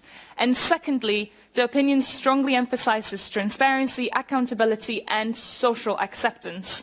Faster permitting should mean more efficient administration, but not weaker environmental standards or reduced public participation. In this context, you will see that the opinion is very clear that the revision of the Water Framework Directive must not lead to any lowering of environmental protections. Improving implementation cannot come at the expense of water protection, biodiversity, or public trust. So in short, we support the ambition of the RESourceEU Action Plan, whilst calling for an approach that combines resilience, sustainability, and democratic legitimacy all together. And I would also like to take this last 4 seconds to thank our rapporteur, Konstantinos, our study group members, advisors, Robin and Laura, external experts, and the Secretariat. Thank you very much. Thank you very much, Agatha. And now I'm going to open the floor. Sitting at 344 is Domantas Tavikius. The floor is yours, starting now. Thank you, Mr. President. The need for European autonomy in critical raw materials have never been more important. Just last week, Japan's semiconductor gas production collapsed to zero after China cut off tungsten, leaving TSMC, Samsung, and others exposed. If we delay with critical raw materials, Europe could be blackmailed too and experience similar disruptions. This opinion comes at a very needed time with very good proposals on how to diversify supply, increase local production and circularity. Actually, we have a lot of critical raw materials in our pockets and at homes, but we just don't get them back. Also moving forward with cheap renewable energy. All this without compromising environmental standards, including local communities into decision-making and providing social safeguards. I was a member of a study group and would like to congratulate Rapporteur and Co-Rapporteur on an excellent opinion and invite everybody to support it. Thank you. And now I go to Alan Coer. You're at 96. Floor is yours. Thank you, President. The subject of critical raw materials is not only a strategic issue for Europe's futures. It's deeply rooted in Europe's past. The CCMI traces its origin directly in the European coal and steel community, just as coal and steel were strategic resources in the 20th century. Critical raw materials are strategic resources today needed for industrial, digital and green transition. We therefore strongly support the Commission's ambition to strengthen Europe's resilience and reduce strategic dependency. Achieving this will require lower energy costs to restore industrial competitiveness, increase European production, stronger recycling and circularity, and diversify international partnership. We also need faster permitting procedures while fully respecting environmental and social standards. As the opinion widely points out, financing remains a key challenge. While the mobilising of Euro 3 billion is welcome, investment needs are far greater. Without a financing framework that matches our ambition, the action plan risks falling short of its objective, jeopardising Europe's industrial future and strategic autonomy. Congratulations again for this opinion. Thank you very much, Elaine. I now go to Carol Desiano, sitting at 121. The floor is yours.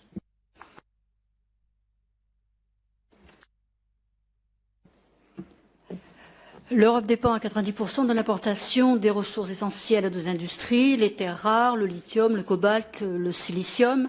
Sans elles, pas de voitures électriques, pas d'éoliennes, pas de panneaux photovoltaïques, pas de smartphones, pas d'industrie et pas d'emplois industriels durables. Notre transition écologique avec les technologies vertes repose aussi sur ces ressources et si l'Europe ne maîtrise pas ses chaînes d'approvisionnement, la transition énergétique se fera sans nous avec des emplois délocalisés, une dépendance accrue. C'est donc un enjeu de souveraineté et de justice sociale. Le plan RESourceEU propose une feuille de route pour réduire ces dépendances et sécuriser notre avenir, produire nos matières premières, investir massivement dans le recyclage et l'économie circulaire et maîtriser les coûts de l'énergie. Mais pour le CESE, il est important de ne pas dégrader les normes environnementales, notamment dans la révision de la directive cadre sur l'eau, ni les normes sociales et l'argent public des subventions doit financer l'innovation et la durabilité, pas les modèles non résilients du passé. Merci beaucoup, Carol. And now I go to Dimitru Fornio. Thank you very much, Mr. President. Since I come to this committee, we discussed about the critical raw materials and raw material initiative. I started in 2008 to have an opinion with this with Mr. Verheugen. Afterwards comes Mr. Tajani, and CCMI has worked all these years on this theme. But now, speaking with the people from the industry, what we succeed to achieve is to have more critical raw materials from outside. We have a memorandum of understanding with Kazakhstan.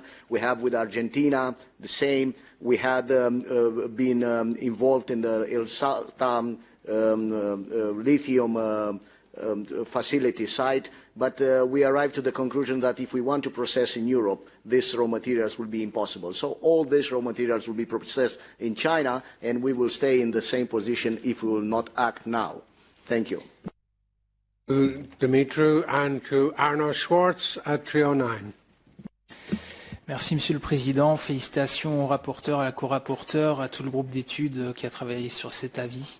Quelques mots pour rappeler tout de même que si l'équivalent du citoyen moyen européen devait être présent sur l'ensemble de cette terre, il n'y aurait pas assez de ressources pour généraliser notre mode de vie.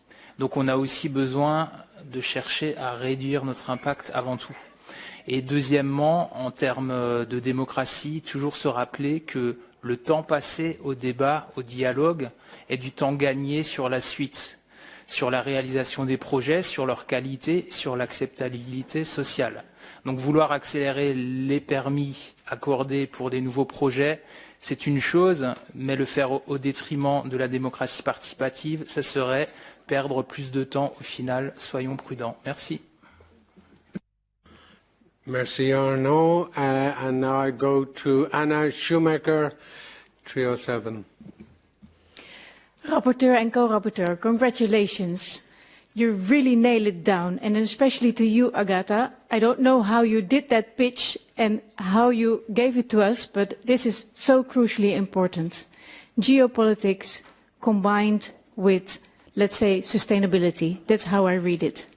So thank you so much. And I thank the whole CCMI for this work on touching outside of your areas as well.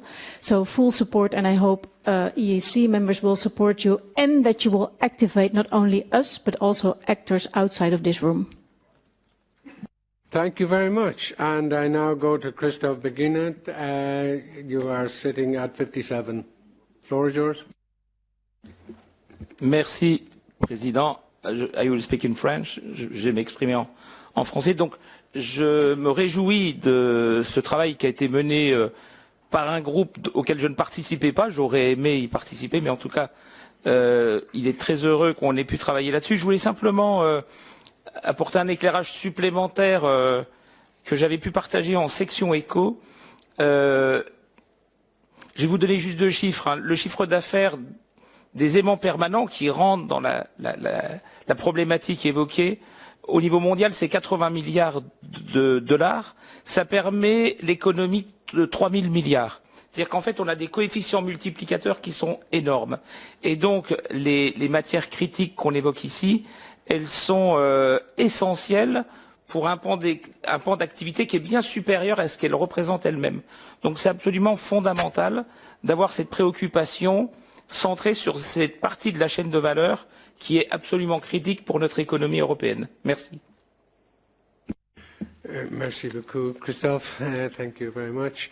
That is that's the floor contributions. I now go to the rapporteurs, 1 minute each.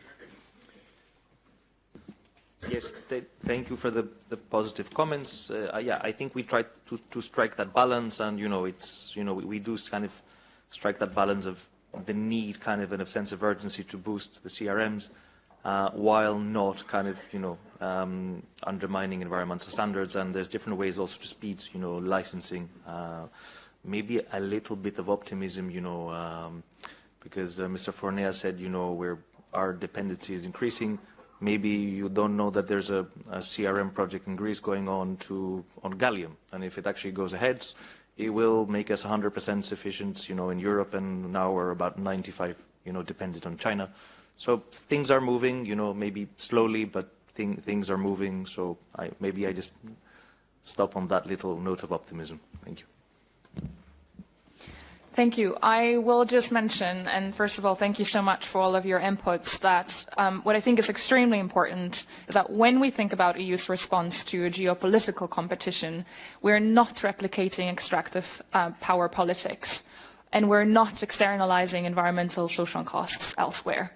This should be the key, and I think has been in a lot of these discussions, but a lot of these measures have to be concretized and put into place to make sure that we don't replicate the same model. Thank you.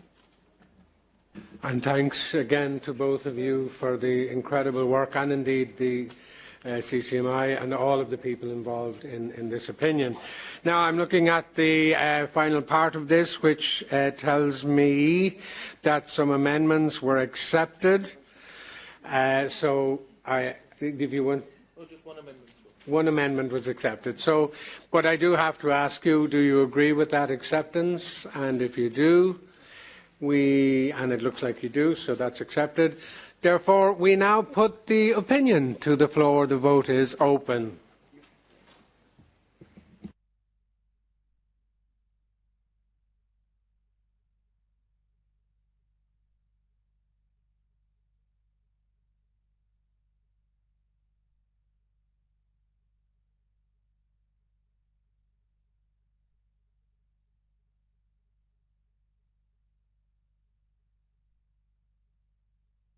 Okay, we're beginning to come to a conclusion here, so I am about to declare the vote is closed.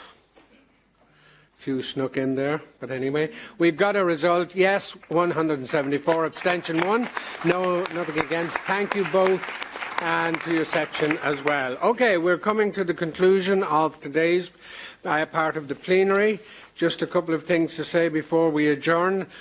In the morning, it is 9 o'clock sharp, as you know, and that means sharp. Again, I hope to see you at the Cypriot reception on floor 5 and 6 of the JDE 99, Rue Belliard. So, again, my thanks to everybody concerned, the administration, the translators here behind you, and all of the technical people who work so hard, especially under a bit of a crisis there. So enjoy the evening, enjoy the Cypriot celebration. See you in the morning at 9 o'clock. Thank you very much.